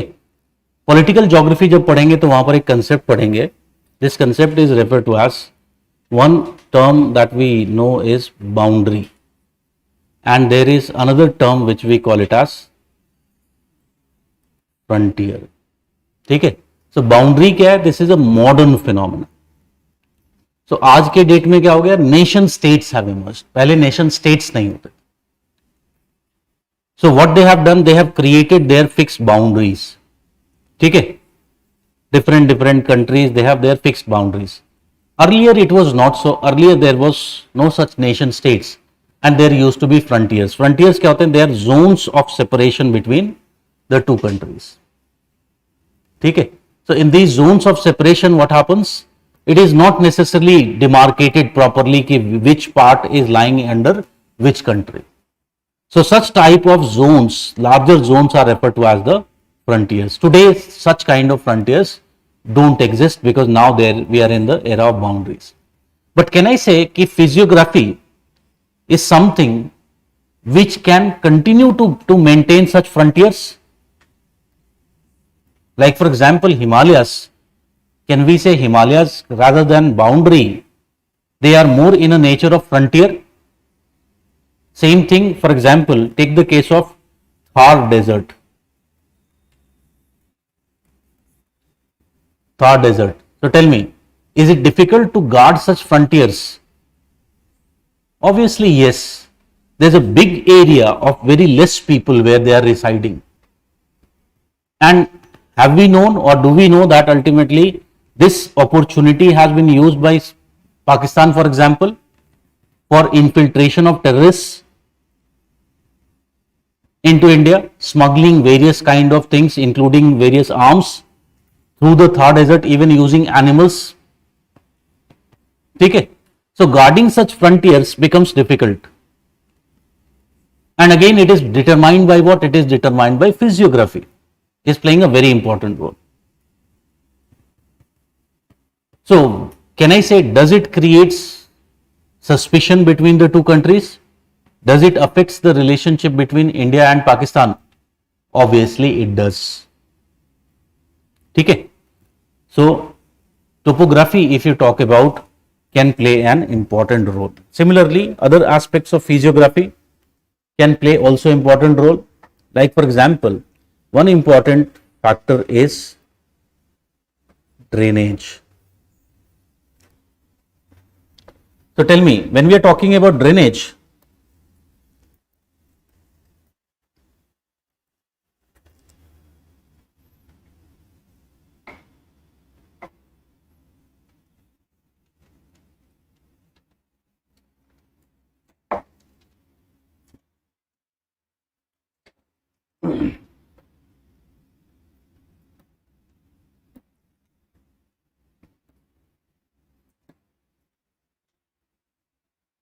we know that there are several rivers which are international rivers. For example, if you talk about Indus and its tributaries, Indus drainage system is an international drainage system. Similarly, if you talk about the Brahmaputra river, okay, it is also what? In China it is referred to as Sangpo river. So it is also what? It is an international river. Many rivers of, if you talk about Ganga, tributaries of Ganga, they are originating where? They are originating in Nepal. Okay. So there are many, if you talk about rivers, many rivers which are originating here in northeast, like for example, Barak river. So it is ultimately entering where? In Bangladesh. Ganga is also entering in Bangladesh. Okay. So many of these rivers, if you talk about, they are basically what? They are international rivers. So there are many international rivers.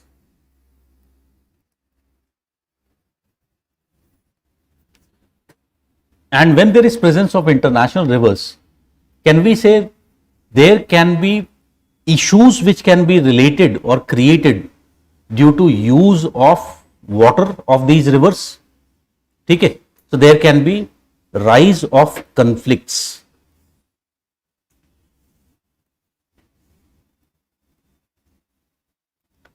With respect to the use of waters. Okay. So in these conflicts, we know that there are allegations that the upper riparian has advantage, the lower riparian countries or states, they will have disadvantage with respect to that. So tell me, do we have such conflicts related with China? Okay. So China, if you talk about, is building several dams on Sangpo river,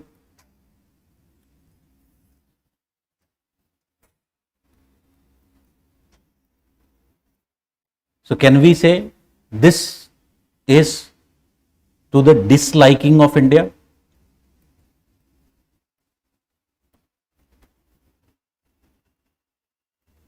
Disliking of India.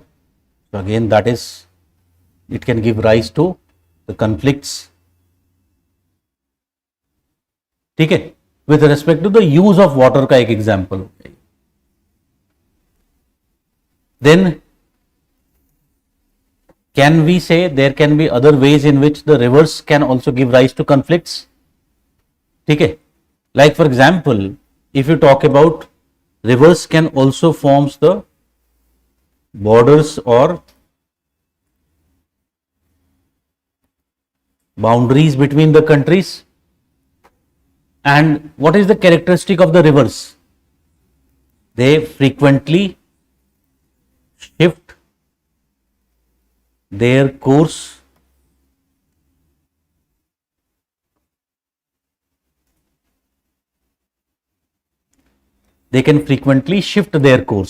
and if they are frequently shifting their course, can we say it can give rise to boundary disputes? It can give rise to the boundary disputes. It has been there, such problems have been there between India and Bangladesh. Third way in which disputes can be there, rivers also lead to accretion of land. Can also lead to accretion of land. Okay, new land can be created. So how it can be created? Rivers are bringing lots of silt and it is getting deposited at the mouth of the rivers. So can we say there can be formation of new deltas? Okay, in the form of new delta land can be created, or even sometimes this silt can be redeposited by other phenomena. Like for example, there can be formation of islands related with that. If you take the case of New Moor Island,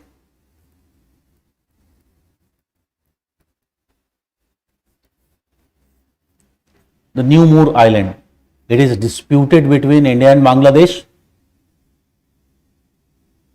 Okay. So rivers can create what? They can create point of conflict between the nations. But sometimes can we say rivers can also create point of cooperation.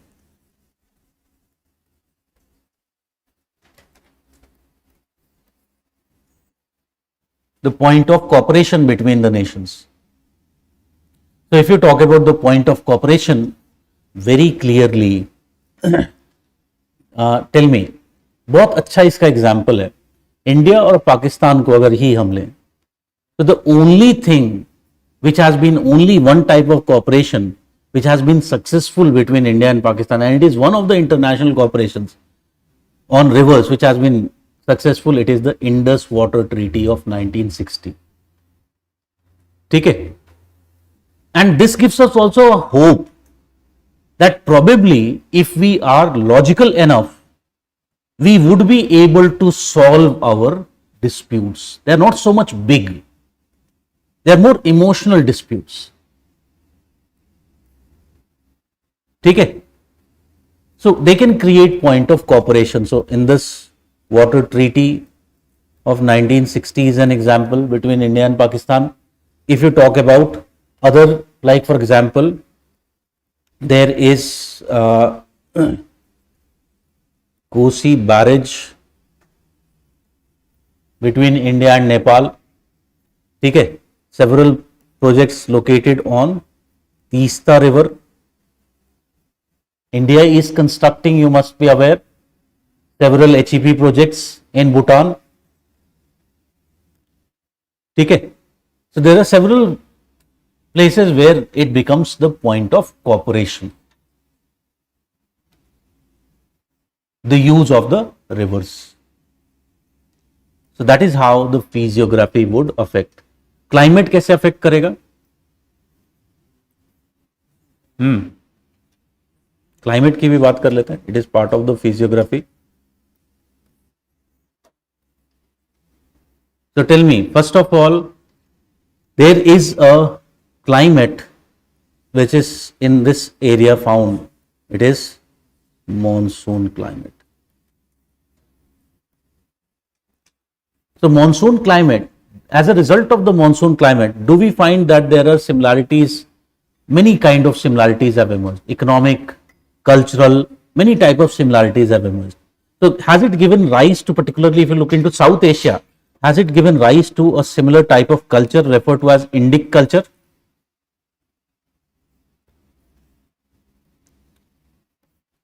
Indic culture. And as a result of which, what will happen? Many of our problems will be similar, and this will lead to cooperations. But not only this, can we say the climate is otherwise also can affect, like for example, can we say there can be several climatic hazards? Many of these countries are facing similar type of climatic hazards. Like for example, take the case of cyclones. So can we say India is also facing the problem of cyclones? Is Bangladesh also facing problems of cyclone? And definitely, can we expect cooperation in this regard with respect to the management of cyclones? Yes.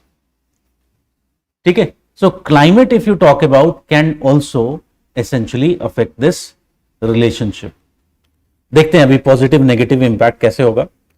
तो that is one. Then अगर हम economic पे आ जाए, now moving on from physiography to economic, there are a number of ways in which the economy can affect, or the economic space can affect the relationship.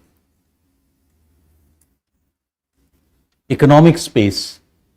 So tell me, number of ways in which economic space is affecting the relationship. First important thing, that as a result of the climatic similarity, do we find that most of these countries are agrarian? Yes or no? Are they agrarian economies? Still, agriculture is a dominant activity in most of these countries. Now, being an agrarian economy, it can lead to more cooperative relationship. ठीक है? For example, can we find several similarity in our agenda in international forums like WTO? ठीक है. So there can be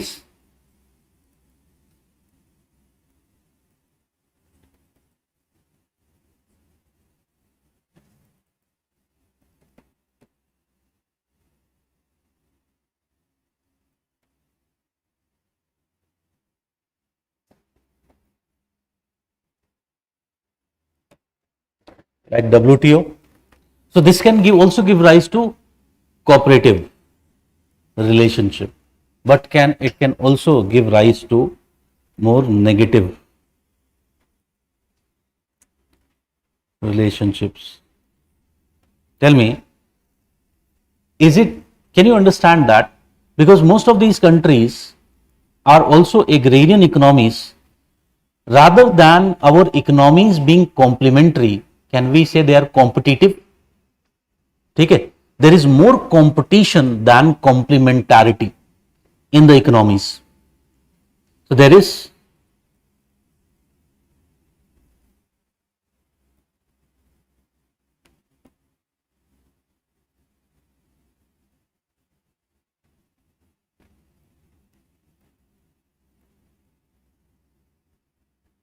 so number of examples are there. Like for example, take the case of uh, jute cultivation between India and Bangladesh. Both are important producers of jute in the world and both are competing with each other.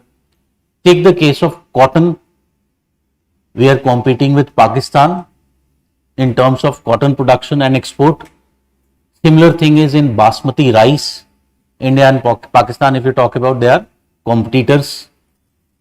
Okay. So what is happening? There is more competition. Can we say it is a kind of negative thing in the new economic order? In new economic order, the strength of the relationships are determined by the economic flows between the nations. You can understand China and US today, geopolitically, they are fighting everywhere. But can you understand, still they'll sit together and talk with each other? So why it is so? Because their trade relationship is very strong. Okay? One of the reasons why SAARC as an organization has been a failure is because of this competition and lack of complementarity. There is hardly anything, any economic relationship between the countries because they are producer of same type of commodities. Okay? So again, economic space is also determining the relationship.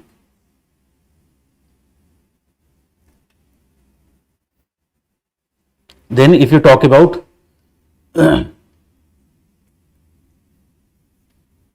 cultural space, cultural space is also determining the relationship of India with its neighboring countries. So cultural space की बात करें, number of examples you can give, like take the case of one cultural aspect like religion. So tell me, can you explain this relationship between India and Nepal? A very cooperative relationship. Nepalese people even don't require visa to enter into India because there is similarity of culture based upon Hinduism. Okay. There are other examples, like take the case of India and Bangladesh.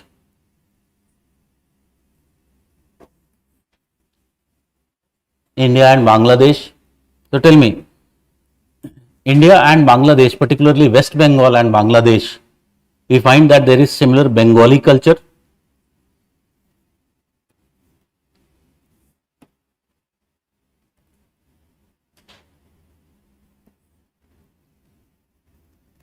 Bengali culture. So can we say it creates point of cooperation between the two countries, but it can also create a point of conflict, like because of the similarity in the culture. Okay? And also you can understand physiography is plain area covered with paddy fields. Is there illegal migration taking place from Bangladesh to India? ठीक है, it is allowing illegal migration, it is leading to lots of illegal migration. वहां के लोग इधर आते हैं तो घर जैसा ही है, because Bengali culture, ठीक है, economically this area is better, they are able to get jobs. So this is leading to what? This is leading to illegal migration, and that has become a point of conflict between the two countries. ठीक है, this is something which has been raised again and again by India. ठीक है, so culture, if you talk about, it can provide such kind of issues, like take the case of Pakistan and India की बात करें, Pakistan and India, तो पाकिस्तान में you know that there are number of regions in Pakistan. ठीक है, the most dominant region of Pakistan which determines the polity of Pakistan, it is the Punjab Pakistan. ठीक है, because it is the most well off part of Pakistan. And if you talk about there in Punjab, Pakistan, there is similarity of language. In Punjab, Pakistan and in Indian Punjab, there is same language, Punjabi is spoken. ठीक है, so Pakistan में जो पंजाबी बोली जाती है, it is, the script is Shahamukhi. India, if you talk about the dialect or the script, is Gurumukhi.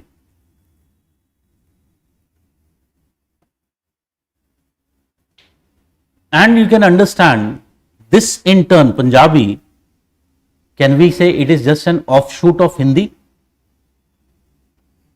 ठीक है, it has emerged from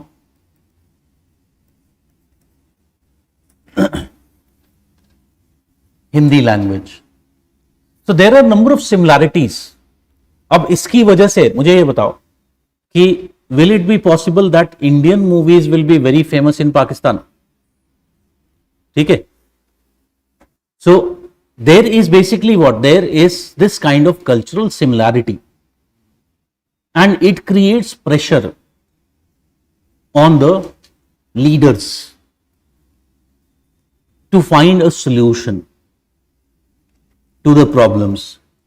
ठीक है, so cultural space will also affect the relationship between the countries.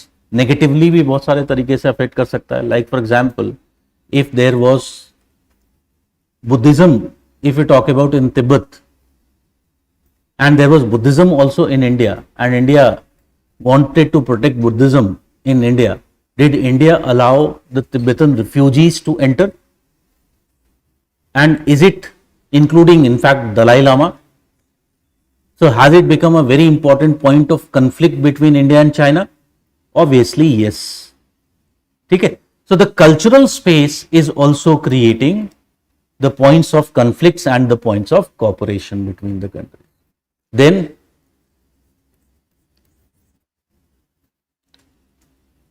if you talk about another important dimension is the geopolitical space.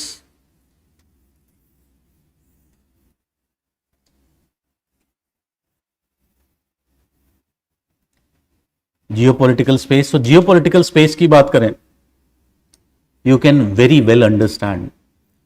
इसको मैं, क्योंकि अभी हमने political aspects नहीं पढ़ा है, so I've just explained. If you look at the world,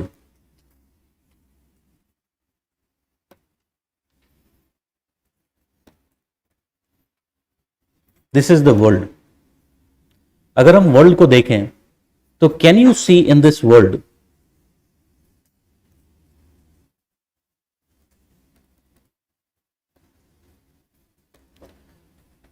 there is a big land, a big island. Yes or no? Which is interconnected to each other. And then there are some isolated small islands which are lying here and there. So tell me, does it means that if someone can control this, we can call this as world island. If someone can control this world island, is it possible that he would command the largest resources? Okay. And does it means that that person or that country would be able to command the entire world, control the entire world? Okay. So this is the kind of geopolitics which has determined or thinking of geopolitics. So again, you can understand one country which will be always terrorized with this situation is America. सबसे डरे हुए लोग हैं दुनिया के, डराया जाता है. It is a kind of geopolitics which happens. Internal politics leads to geopolitics. So they've always thought that ultimately this is a threat to them. There was one idea जो पहले ब्रिटेन से आया. Britain was also considering itself to be away from this land. So it considered itself to be more separate, more safe, but there was still threat from here. So it talked about that there was Russia, which is, it called it as the heartland area. ठीक है, जिसमें कि it is surrounded by mountains, यहाँ पर frozen seas. ठीक है, here also mountains are there. That means you cannot penetrate here. No one can attack this area. It is like a fortress. So this was referred to as heartland. But this idea was later criticized by an American geopolitical scientist, Spikeman, and he said कि heartland okay ठीक है बड़ा है, but it is most of the time frozen. It has so many difficulties that it won't be able to ever grow into such advantageous position. So what was the basic idea of Spikeman? He said rather than heartland, the surrounding areas, these are the surrounding regions, these need to be controlled. Whoever controls these surrounding regions will be the one which will control the entire world, because this surrounding region has land based resources, it has also got sea mobility. ठीक है, and thus whoever controls this area will be the one which will control the entire world politics. And he called this area as the rimland. ठीक है. So after the Second World War, the entire geopolitics has been centered on the rimland geopolitics. बाद में देखेंगे, you can understand that taking the sympathy for the Jews, ultimately US was able to create a state of Israel in the Middle East, and since then they have been able to interfere in the Middle East in the name of Israel. You can understand that now this problem is not only here, whether you talk about Central Asian region or Eastern Europe, the recent case of Ukraine, many of the countries which were part of Soviet Union, they were converted to ultimately NATO members. Ukraine was also about to be converted ultimately, because that was the last buffer which was left between the Russia and the West. So Russia had to attack Ukraine. So whatever, one thing is very clear, that rimland is the area most of the countries want to control. The global superpowers want to control. ठीक है. अब अगर हम India और south इसके neighbours की बात करें, where they are located, can I say they are located in the rimland? Being part of the rimland has its own consequences.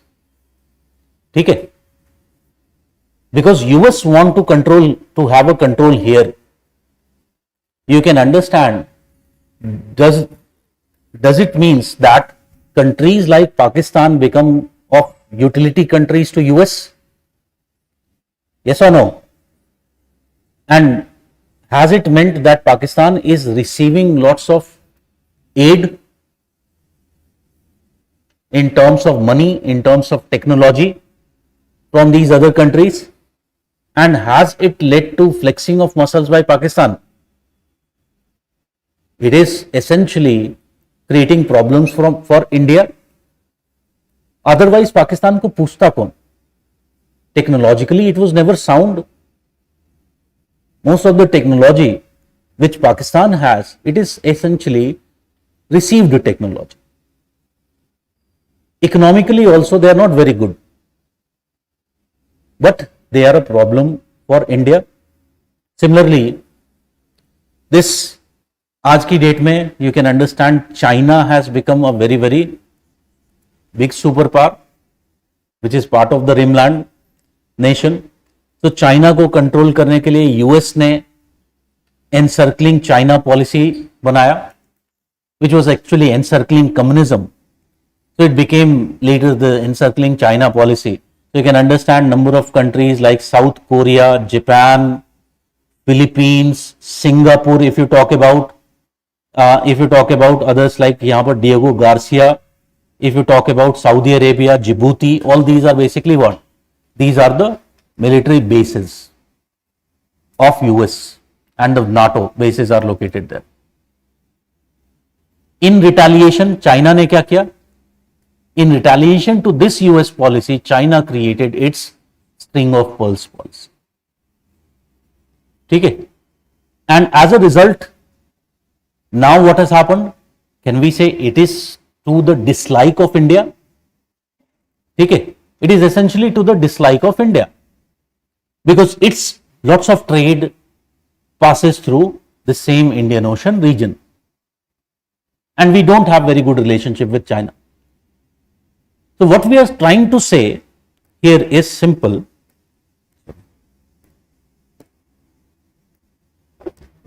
We are trying to say that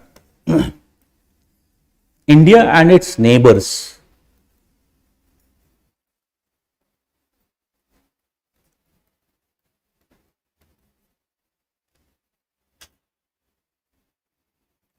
are located in the rimland region. In the rimland region. As a result, this area peace is disturbed very frequently due to interference of global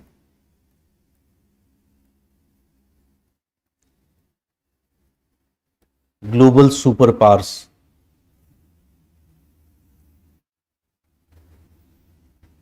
which essentially creates what? Which essentially creates situation of conflicts between India and its neighbors.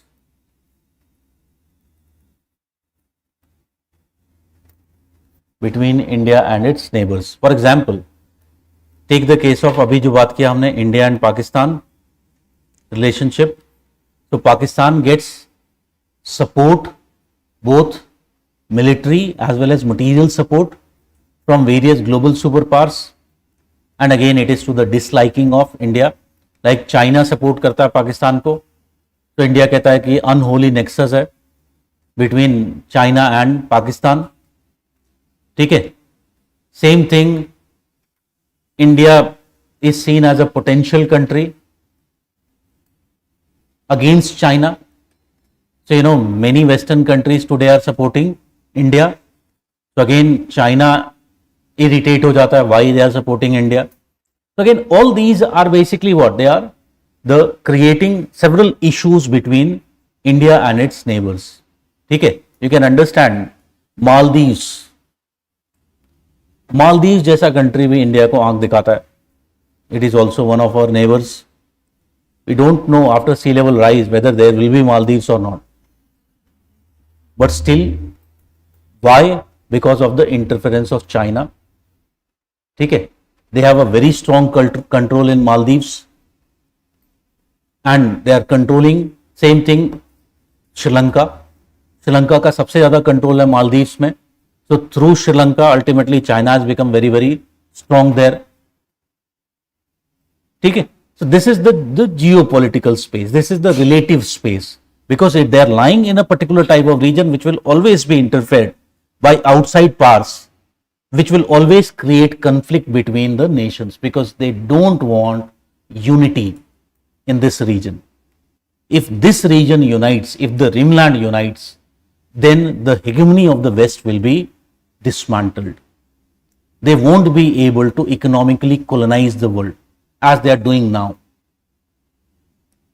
ठीक है, so this is another issue which is related with geopolitical space and again has its impact on the relationship between India and its neighbors. ठीक है, so I hope you have understood how to write this question. अब देखो problem ये है कि जहां पर भी इसके नोट्स अगर हम देखें तो जो मिलते हैं या इसके बारे में कुछ लिखा हुआ है, मेजॉरिटी ऑफ बुक्स में it is because it is mentioned as a part of physical setting. ठीक है, सो जो फोकल पॉइंट होता है it is on explaining the role of physical aspect, physical space in determining the relationship, जो हमने physiography में किया. ठीक है, because it is the traditional way of writing, I can, if I suppose I have to write my answer, I can devote 50-60% of my answer to explaining and giving example of the role of physiography or the physical space. ठीक है, but we have to understand geography is not only study of physical geography, it is also human geography. So space in geography is not only the physical space. Space in geography is also economic in nature. In geography, there is also geopolitical space, there is cultural space. These are the frameworks which are affecting. Space क्या होता है? Framework है. तो ये framework physical framework भी हो सकता है, ये फ्रेमवर्क कल्चरल फ्रेमवर्क भी हो सकता है.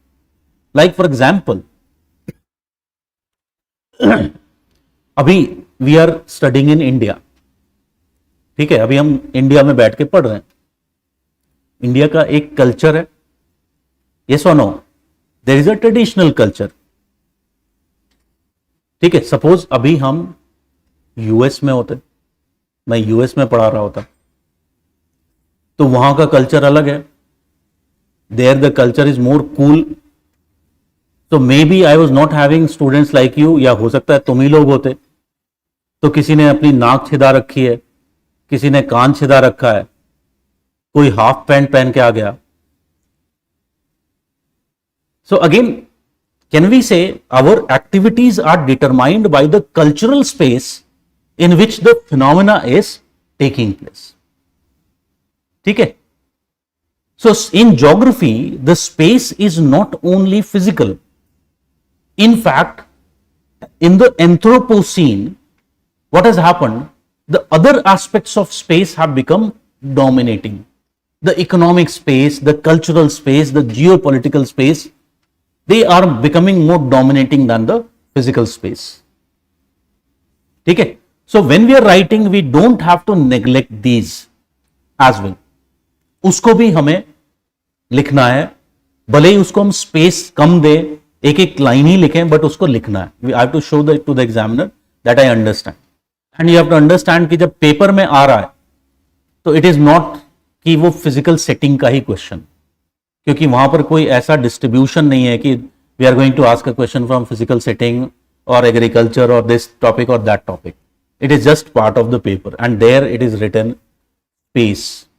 सो space by a geographer should be interpreted in all these, through all these ways, all these frameworks. ठीक है, that is the space. So एक सैंपल आंसर इसमें लिखा हुआ है.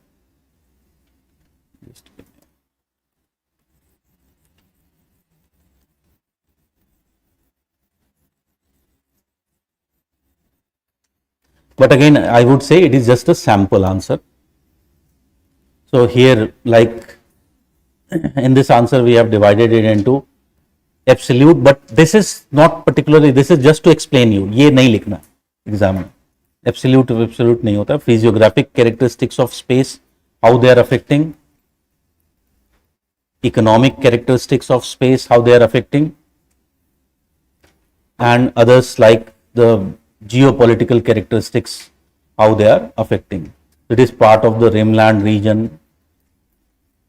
ठीक है. So it is a sample answer, as I told you कि अभी तक ये क्वेश्चन केवल 150 मार्कर ही पूछा गया है. So accordingly, how so many things which we have discussed, you can write it in few words.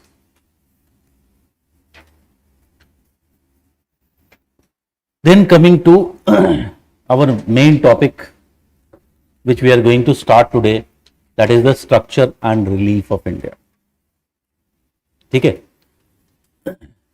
तो स्ट्रक्चर एंड रिलीफ में सिंपल डिफरेंस अगर हम बात करें,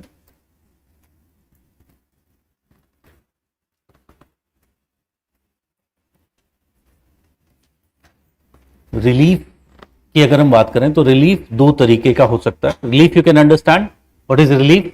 हाइट. रिलीफ का मतलब है हाइट. ठीक है. तो there can be two type of relief, absolute relief and relative relief. Absolute relief and relative relief. ठीक है. Absolute relief का मतलब क्या होता है? Suppose we are talking about a particular type of area. This is essentially the sea level. ठीक है. So this is the sea level. तो ये जो पीक है, highest point till the sea level, this is your absolute relief. ठीक है. What is relative relief? The valley and the peak difference, this is the relative relief. ठीक है. यहां पर जब हम पढ़ रहे हैं इंडिया में, our major concern is which type of relief? This, the relief with respect to sea level. If I am describing, if I am explaining also the relative relief, I can simply use the terms like youth, mature and old stage of development. ठीक है. So जब youth stage होता है तो what is the relative relief? It is highest. In mature it becomes less. In old age what happens? It becomes very least. ठीक है. So अगर कोई this is something like this.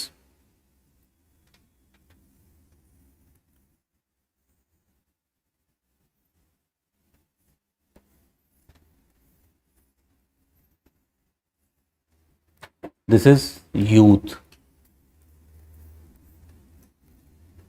ठीक है. रिवर क्या कर रही है? वी शेप्ड वैलीज कट कर रही है. तो these are the mountains which are left. ठीक है. But when it comes mature, then what will happen? ये जो पीक्स हैं अब ये रिड्यूस होने लगी. So this is basically what? This is mature. And then further horizontal erosion हुआ, then what will happen? It will be further reduced. Then it is old. ठीक है. सो अगर हमें रिलेटिव रिलीफ को रिलेटेड कुछ लिखना है तो what we will be writing? We will simply say whether the landform is in youth stage और whether it is in mature और old age. Like for example, अगर मैं हिमालयस के रिलेटिव रिलीफ को डिस्क्राइब करूंगा, can I say they would be called as being present in the youth stage. ठीक है. But when I am talking about peninsular features, like peninsula की अगर हम बात करें, like for example Karnataka plateau, it is in old stage. ठीक है. So this is what we mean by the term relief. I hope it is clear. Then next term, structure. In geology or geomorphology, the term structure has three meanings. There are three aspects of structure. one aspect of structure is lithology.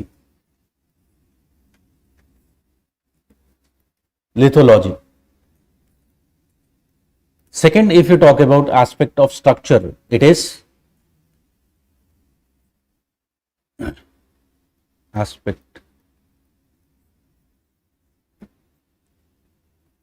and third is characteristics.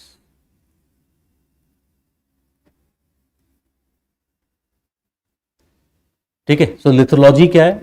It is more related with hardness of rocks. ठीक है, and it is determined very commonly by the types of rocks. ठीक है, so tell me, can we say sedimentary rocks are most soft?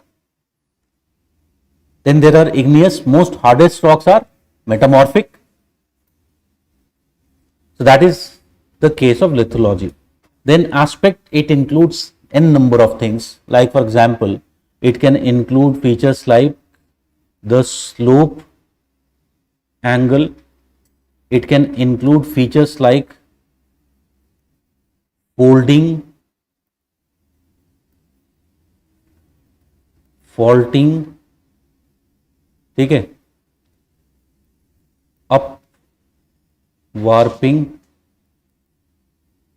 या फिर doming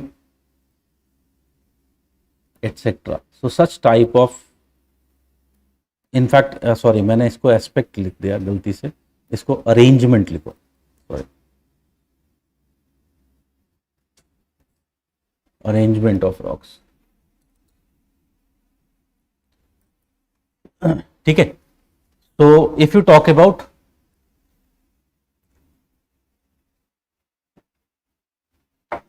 this is the thing. Then characteristics की बात करें. Characteristics include other features like porosity, permeability,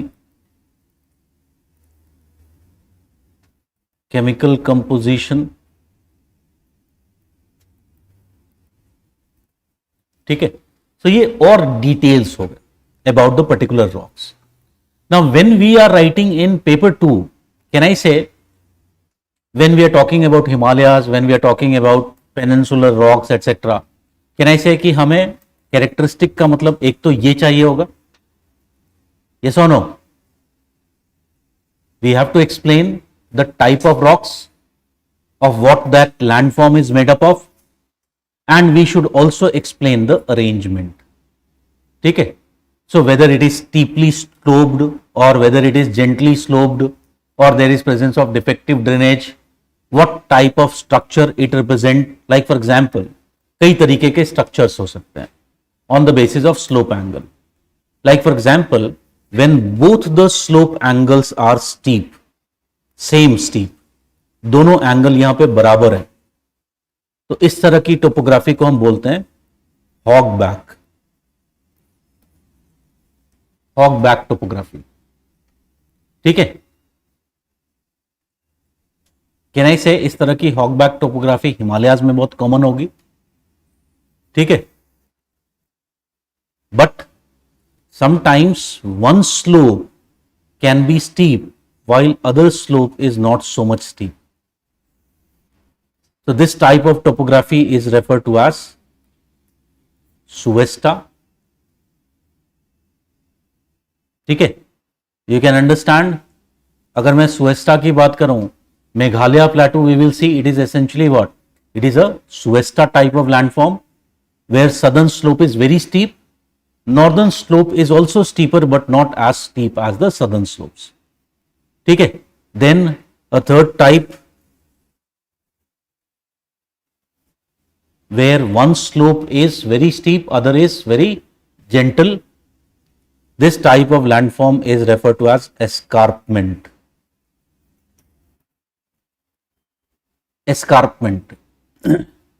So tell me, can we say Western Ghats are escarpments?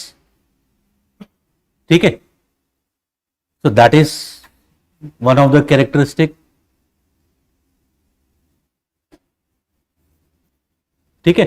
So that is basically some of the terms that we will be using. Other तरीके का folding, I hope you all know what is essentially folding. So suppose there is presence of these rocks.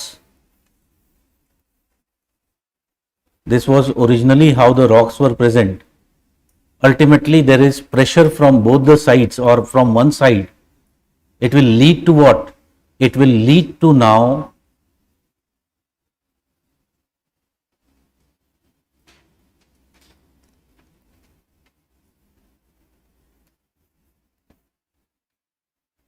this type of folding. So what has happened now? The crust has thickened. It has shortened and thickened. As why? Because the rocks have got folded. So there can be presence of such kind of folded rocks. We'll have to talk about where such folding is found. Okay. So that is basically we mean by arrangement. So ये characteristics बताने पड़ेंगे. Like for example हम देखेंगे कि middle Himalayas are very strongly folded. Very strongly folded rocks are found in the middle Himalayas. Okay. So again that is a characteristic which I will have to talk about. Okay. So arrangement will be something which we will have to essentially talk about. Some other things about characteristics में चीजें बता सकते हैं, like porosity permeability उतना important नहीं होता है. Like for example हमने बाद में देखेंगे कि फॉसिल्स प्रेजेंट है नहीं है. ठीक है. So such type of informations about characteristic also where required we will be giving. But ये दोनों मस्ट हैं जब हमें स्ट्रक्चर लिखना है जो इंडिया के वेरियस रिलीफ फीचर्स हैं. ठीक है. I hope you understand now the terms structure and relief. ठीक है. इन दोनों को अगर मैं एक टर्म में कंबाइन करना चाहूं तो the term that I can use is topography.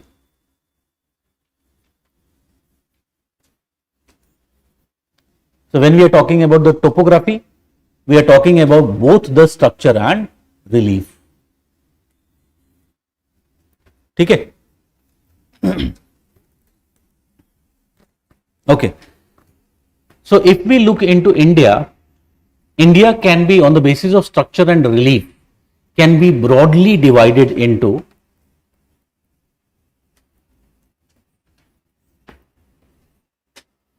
number of units which we will be studying. Number one is the oldest to form, the first to form, it was peninsula. Peninsula was first to form. Okay. Then if you talk about after peninsula, the next to form was Himalayas. And next further to form was the Indo-Gangetic plains. Indo-Gangetic plains. One more separate feature which is present separately जिसको हमें पढ़ना है, that is the islands of India. They also have their own structure and relief. Islands have become very, very important for us. ठीक है. They were important, but today they are more important. India wants to present itself as a global power. And in that context, many of the islands which are located, if you talk about at various junctures, which can behave as good entry ports, it becomes very important. We want to have dominance in the Indian Ocean. And again, in that context, the islands of India will play important role. ठीक है. इसमें भी देखेंगे peninsula में, like for example, the coastal plains is one other element which is part and parcel of peninsula. But broadly speaking, हम India को 4 parts में divide कर सकते हैं on the basis of these. ठीक है. This is chronologically, here we are talking about some of the islands they have formed earlier, some of them have formed later. ठीक है. So ये chronology के अंदर का पार्ट नहीं है. ठीक है. But this is basically how we are going to move about.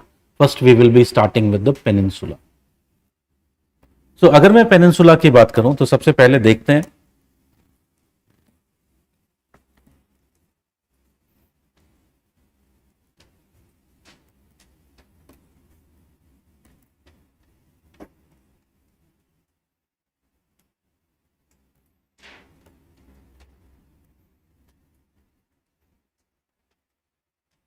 Okay, so if we actually look into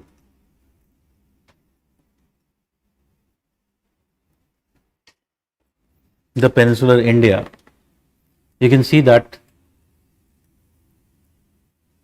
this is essentially the peninsular India. It is also, in fact, ये भी है इसका part, and there is one more part which is Meghalaya plateau. ठीक है, this is essentially your peninsular India. Now it is pretty much clear that if we are talking about the peninsular India, it is the oldest part of India. ठीक है, अब रही बात इसमें राजस्थान, अभी मैं बताता हूं कि इसके बहुत सारे पार्ट्स हो सकते हैं. तो इसमें अगर मैं कुछ कुछ ब्रॉड चीजें देख लूं, सबसे पहले हम थोड़ा सा मैपिंग कर लेते हैं. So can you see here there is presence of Rajasthan Bagar. ठीक है, and can you see this range, very, it is the oldest fold mountain which is present on the earth, that is the Aravalli range. So west of Aravalli lies this area Rajasthan Bagar. ठीक है, so Rajasthan Bagar actually यहाँ पर ये 26 centimetre isoheight line है. Isoheight lines are imaginary lines joining places having same rainfall. ठीक है, so what we find west of this line is the Marusthali. Marusthali or the Great Indian Desert, which is actual desert. East of this line and between Aravalli lies this Rajasthan Bagar, which is essentially what? It is a tropical steppe, semi-arid land. ठीक है, so that is the case here. Then there is Aravalli. ठीक है, अब Aravalli के बाद आता हूं, तो can you see here there is presence of this Bundelkhand. ठीक है, देखेंगे Bundelkhand is a very, if you talk about made up of hard rocks, it is an old plateau surface. Then can you see south of this area there is a mountain range. Can you see that Vindhyan range. So there is presence of Vindhyas and all these. Aravalli is a mountain, Vindhya is a mountain. This Bundelkhand, if you talk about it, is a hard plateau region. Can you see इन दोनों के बीच में sandwiched है, इन सारे के बीच में sandwiched है. Can you see this Malwa plateau? ठीक है, so there is presence of this Malwa plateau. ठीक है, which is sandwiched between them. So Malwa plateau देखेंगे, it is basaltic plateau which is made up of basalt and thus more fertile than these other areas, and thus this is the area where more population would be found. ठीक है, but this is one part of this area. Then if you talk about, there is something which is referred to as Deccan Plateau. ठीक है, और Deccan plateau की बात करें तो Deccan plateau के अंदर बहुत सारे if you talk about are included as a part of this Deccan Plateau. So Deccan Plateau में its northern boundary is formed by, can you see this Satpura range? ठीक है, its northern boundary is formed by Satpura. Can you see there is presence of Maharashtra Plateau, which is part and parcel of this Deccan Plateau. Then can you see, very importantly, there is this Karnataka Plateau, which is part and parcel of Deccan Plateau. ठीक है, in fact extension of this is the Telangana and Rayalaseema Plateau. They are extension of this Deccan Plateau.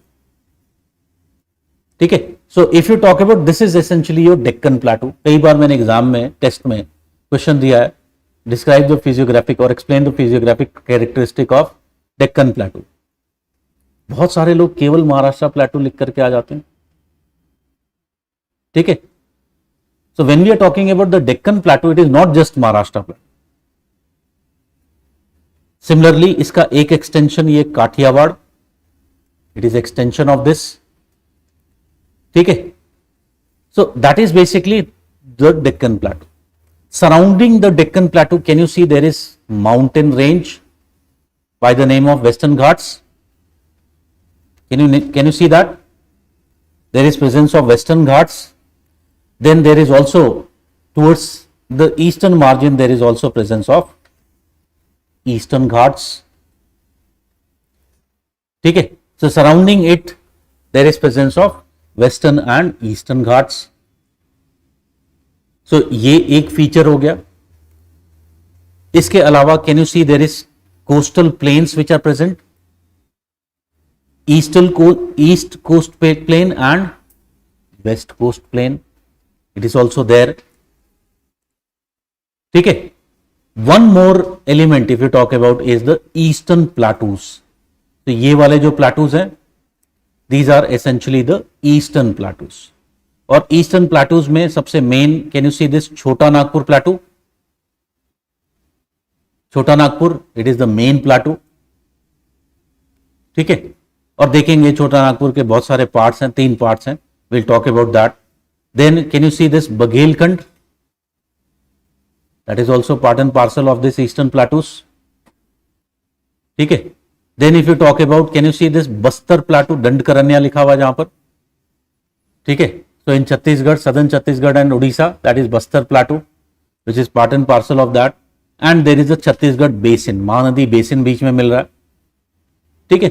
These are eastern plateaus. इसका एक extension है eastern plateaus का, that is Meghalaya plateau, the Shillong plateau in the northeast India.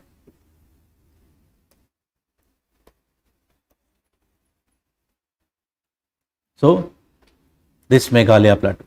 Okay. So that is basically the peninsular India. So that means कि अगर हम बात करें peninsular India की,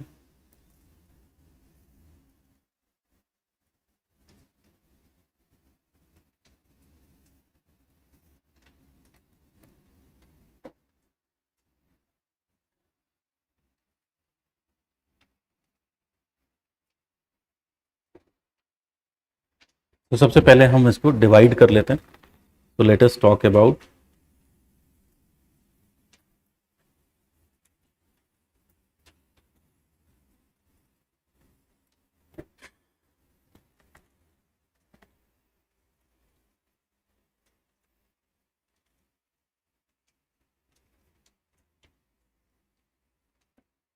so one part, this is referred to as the central highlands. Central highlands. ठीक है. Then there is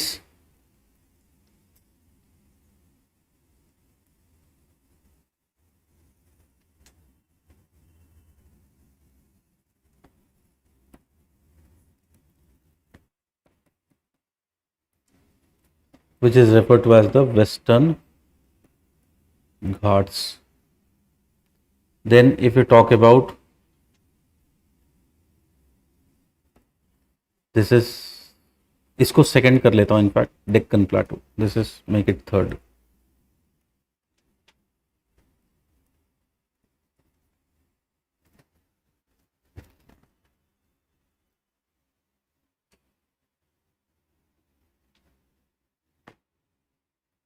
Then there is Western Ghats.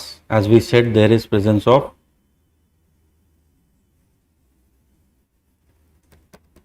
we will see कि यहाँ पर just for the sake of making I am making it, but we will see Eastern Ghats are not continuous. ठीक है. So there is Eastern Ghats, and then if you talk about, there is this Eastern Plateaus, and finally there is also presence of coastal plains. So 6 parts in the peninsula we can identify. ठीक है. अब रही बात central highlands की बात करें, तो जो सेंट्रल हाईलैंड्स हैं, यू कैन अंडरस्टैंड इसके अंदर बहुत सारी चीजें आ सकती हैं. Like one is Thar desert platform. Thar desert platform. अब देखो थार डेजर्ट को कुछ बुक्स पेनिनसुला का पार्ट मानती हैं, some books are treating it as a part of Indo Gangetic plains. ठीक है, दोनों क्लासिफिकेशन के अपने लॉजिक है। So if you talk about Thar desert को पेनिनसुला का पार्ट क्यों मानते हैं? Because at several places the hard rocks are expose to the surface in the Thar desert region. ठीक है, hard platform rocks, plateau rocks are exposed to the surface. So that is why it is classified in some books as part of peninsula. But we find that, however, large part of it is covered with sediments. ठीक है, whether sand or the other form of sediments, it is covered with that. ठीक है, so that is why some of them are classifying it as part of plains. ठीक है, तो दोनों में से कोई भी क्लासिफिकेशन यूज कर सकते हैं। I will be teaching as a part of peninsula. So Thar desert which includes the Bangar and the Marusthali, दोनों इंक्लूडेड होता है। Then there is, as we said, Aravalli mountains, it is part and parcel of this. Then if you talk about, there is presence of Bundelkhand. Then if you talk about presence of Vindhyan mountains, and finally if you talk about, there is presence of Malwa plateau. So ये सारे के सारे they are part of what? They are part of the central highland structure. ठीक है, then if we talk about the Deccan plateau, तो Deccan plateau के अंदर first is the Satpura range, northern part of Deccan plateau. Then there is Maharashtra plateau और Deccan basalt plateau भी इसे बोलते हैं। Kathiawar of Gujarat is extension of Maharashtra plateau. ठीक है, and there is Karnataka plateau, then there is Telangana and Rayalaseema. Telangana and Rayalaseema, all these are part of the Deccan plateau. ठीक है, and eastern plateaus में, as we have said, most important is the Chota Nagpur. तो इसमें देखेंगे Rajmahal hill is part of this Chota Nagpur. If you talk about Hazaribagh plateau is part of Chota Nagpur, Ranchi plateau is part of Chota Nagpur. तो further वो divide हो जाता है। Then if you talk about others like the Baghelkhand, others like for example Bastar plateau and Dandkaranya uplands,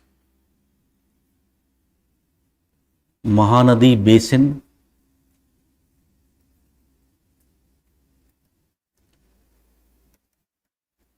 then there is an outlier which is Shillong plateau, Shillong or the Meghalaya plateau.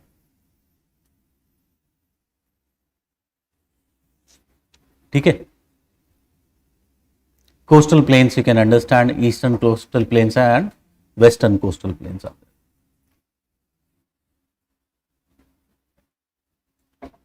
there.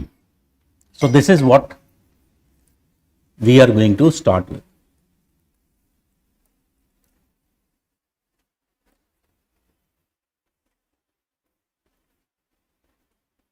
ठीक है, एक बार और mapping में देख लेते हैं, because इसको अच्छे से समझने के लिए बहुत इंपॉर्टेंट क्या है कि ये मैपिंग वाली पिक्चर्स बनी रहे दिमाग में। ठीक है, so can you see this great Indian desert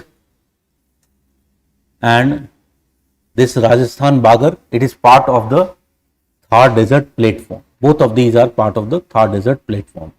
ठीक है, सो यहां पर जो प्लेटफॉर्म रॉक्स हैं, ठीक है, they are essentially present. You can understand कि जहां पर हम ये इंडो गैंजेटिक प्लेन्स की भी बात करते हैं, where we are talking about the Indo Gangetic plains, you know, suppose this is your peninsula, or sorry, this is your Tibet. Suppose we talk about Tibet and there is this collision which has taken place between the peninsula. Can you understand? अगर suppose यहाँ पर हिमालयाज हैं and here there is presence of the plains which we are calling it as the Indo-Gangetic plains. But can you understand that these plains are present over basement structure? ठीक है, so they are present where? Over peninsular basement structure. Plains में क्या है कि यहां पर the thickness of the sediments is very high. As you go from south से north की तरफ हम जाते हैं, तो in south the thickness is 1 to 2 kilometers. In north, as you go towards the foothills, you'll find that this thickness of the sediments become 4 to 5 kilometers. ठीक है, so there is very high thickness of sediments, so इसलिए इसको हम completely एक अलग division मान रहे हैं which is the Indo Gangetic plains. Rajasthan वाले पार्ट में we find that the thickness of sediments is not so much high, as a result of which there are several places where you will be finding that the basement rocks are exposed to the surface. This is the reason why some of the geologists, they are classifying this area as a part of what?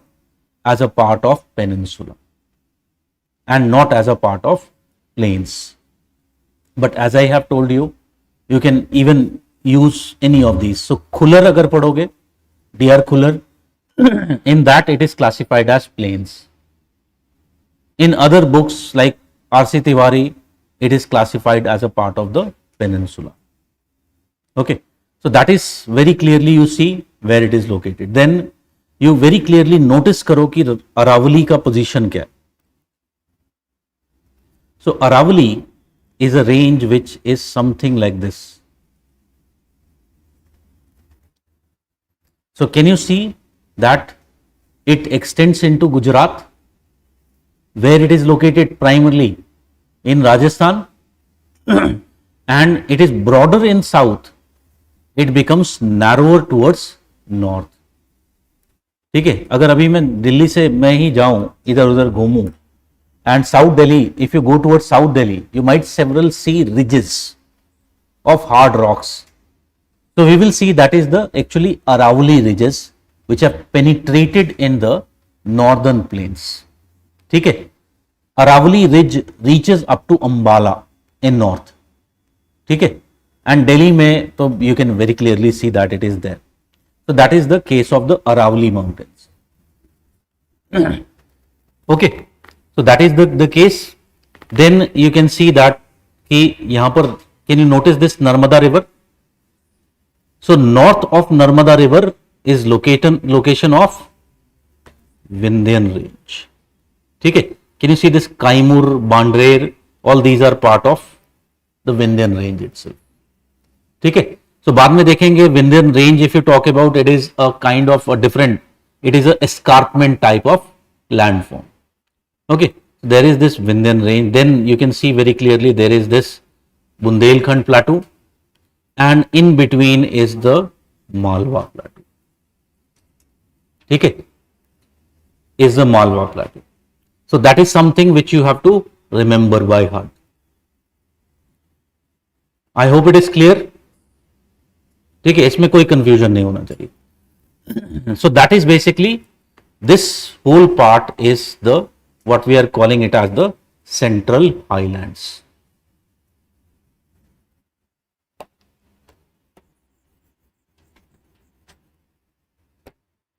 Then if you talk about the Deccan Plateau, so this is essentially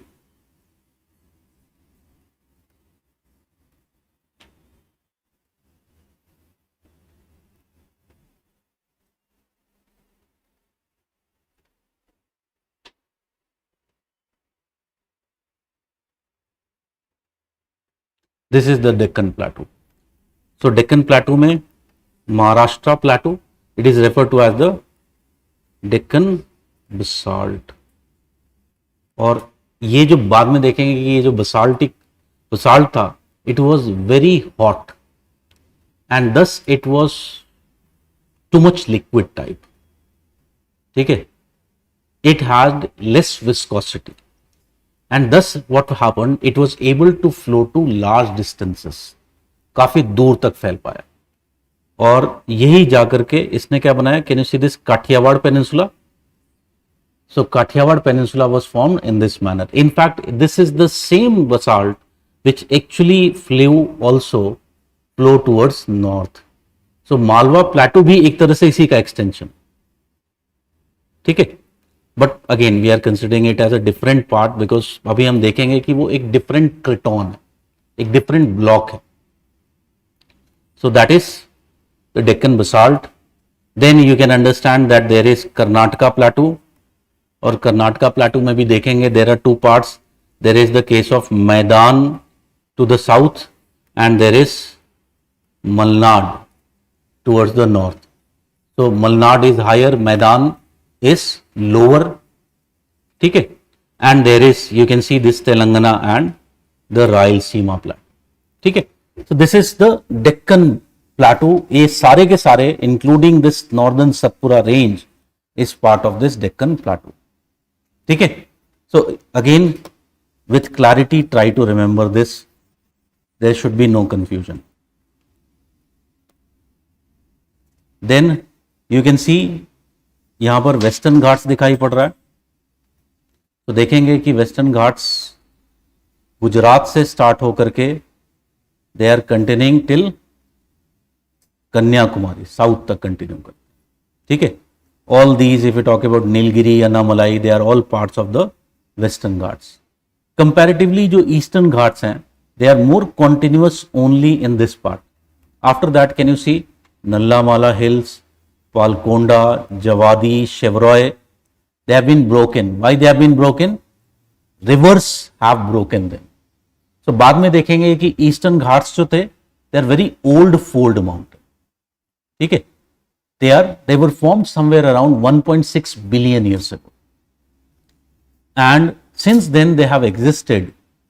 Ultimately what has happened, because of the rivers being present, rivers have cut through these mountains.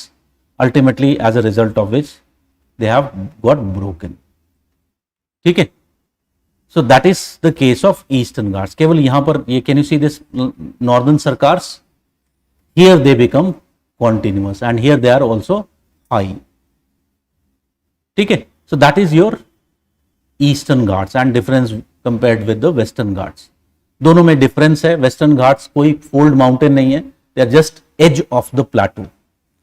ठीक है, they are uplifted edge of the plateau, they are not fold mountains as such, but eastern ghats are essentially fold mountains. ठीक है, similarly if you talk about eastern plateaus, जैसे अभी हमने बात किया, so important eastern plateaus में देख सकते हो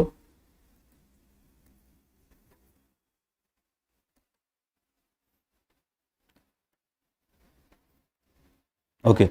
सो can you see this Baghelkhand, बाद में देखेंगे Baghelkhand and Vindhya, they are almost like same structurally, they are very similar, but we will see that ultimately, can you see this Son river, actually it divides both these mountains or both these regions different from each other. ठीक है, so again we consider it as a different part, but actually structurally it is, in the past it was probably part of the Vindhyan plateaus. Then you can see कि Ramgarh and others are there. ये Maikal range is part of the Deccan, but उसके बाद can you see this Mahanadi river? ठीक है, so there is a basin which is formed by Mahanadi river, Chhattisgarh basin, but ये Chhattisgarh basin बिल्कुल fort के जैसा है. Can you see इसके ईस्ट में मैकाल रेंज मिल रहा है, नॉर्थ में there is Ramgarh hills.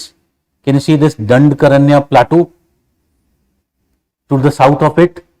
And if you look into here, there is also the northern Sarkars and the eastern Ghats. So it is like a fortress, this Chhattisgarh basin.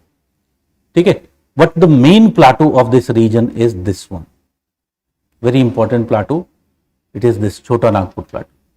So छोटा Nagpur plateau के 3 parts हैं, हम बाद में देखेंगे. एक जो छोटा part but it is higher, it is Hazaribagh.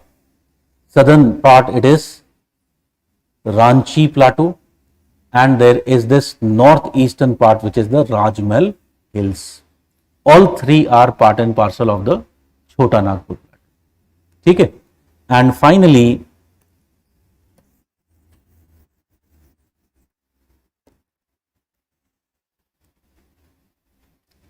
can you see this?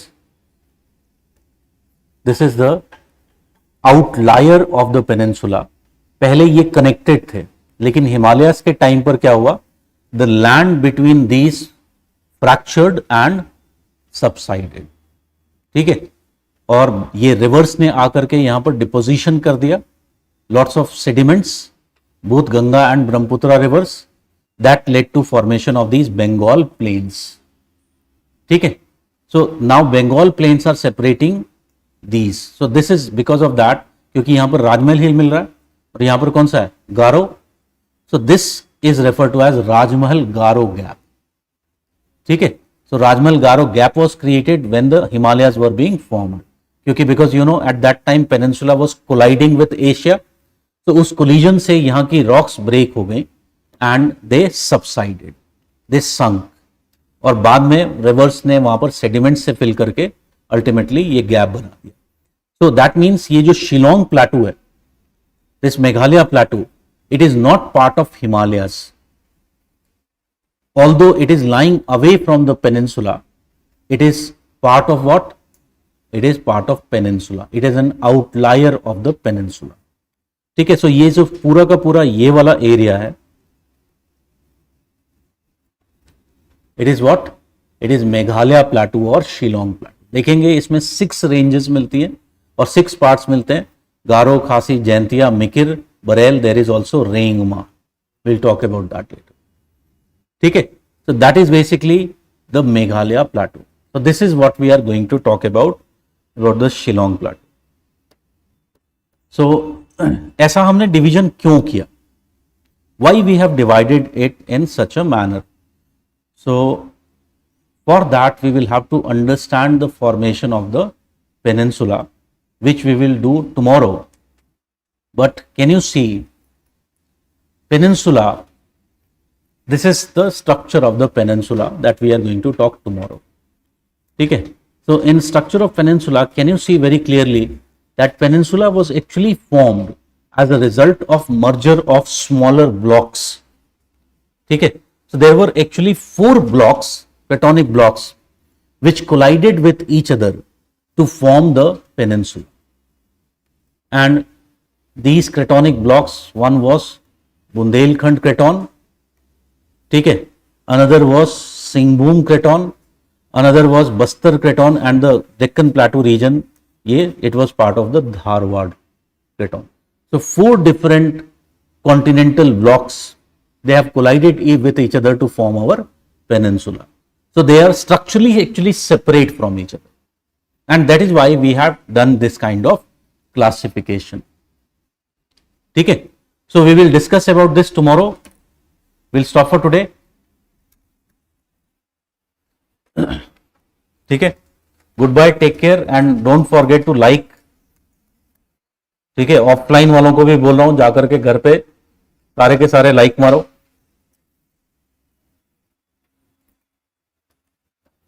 Okay.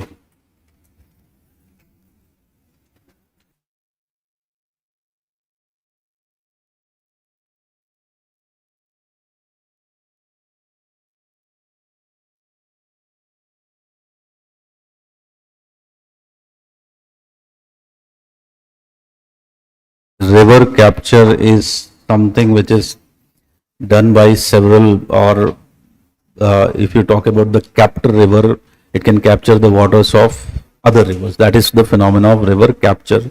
Number of things can lead to it, like for example headward erosion, etc. So this is not a topic which is to be studied here.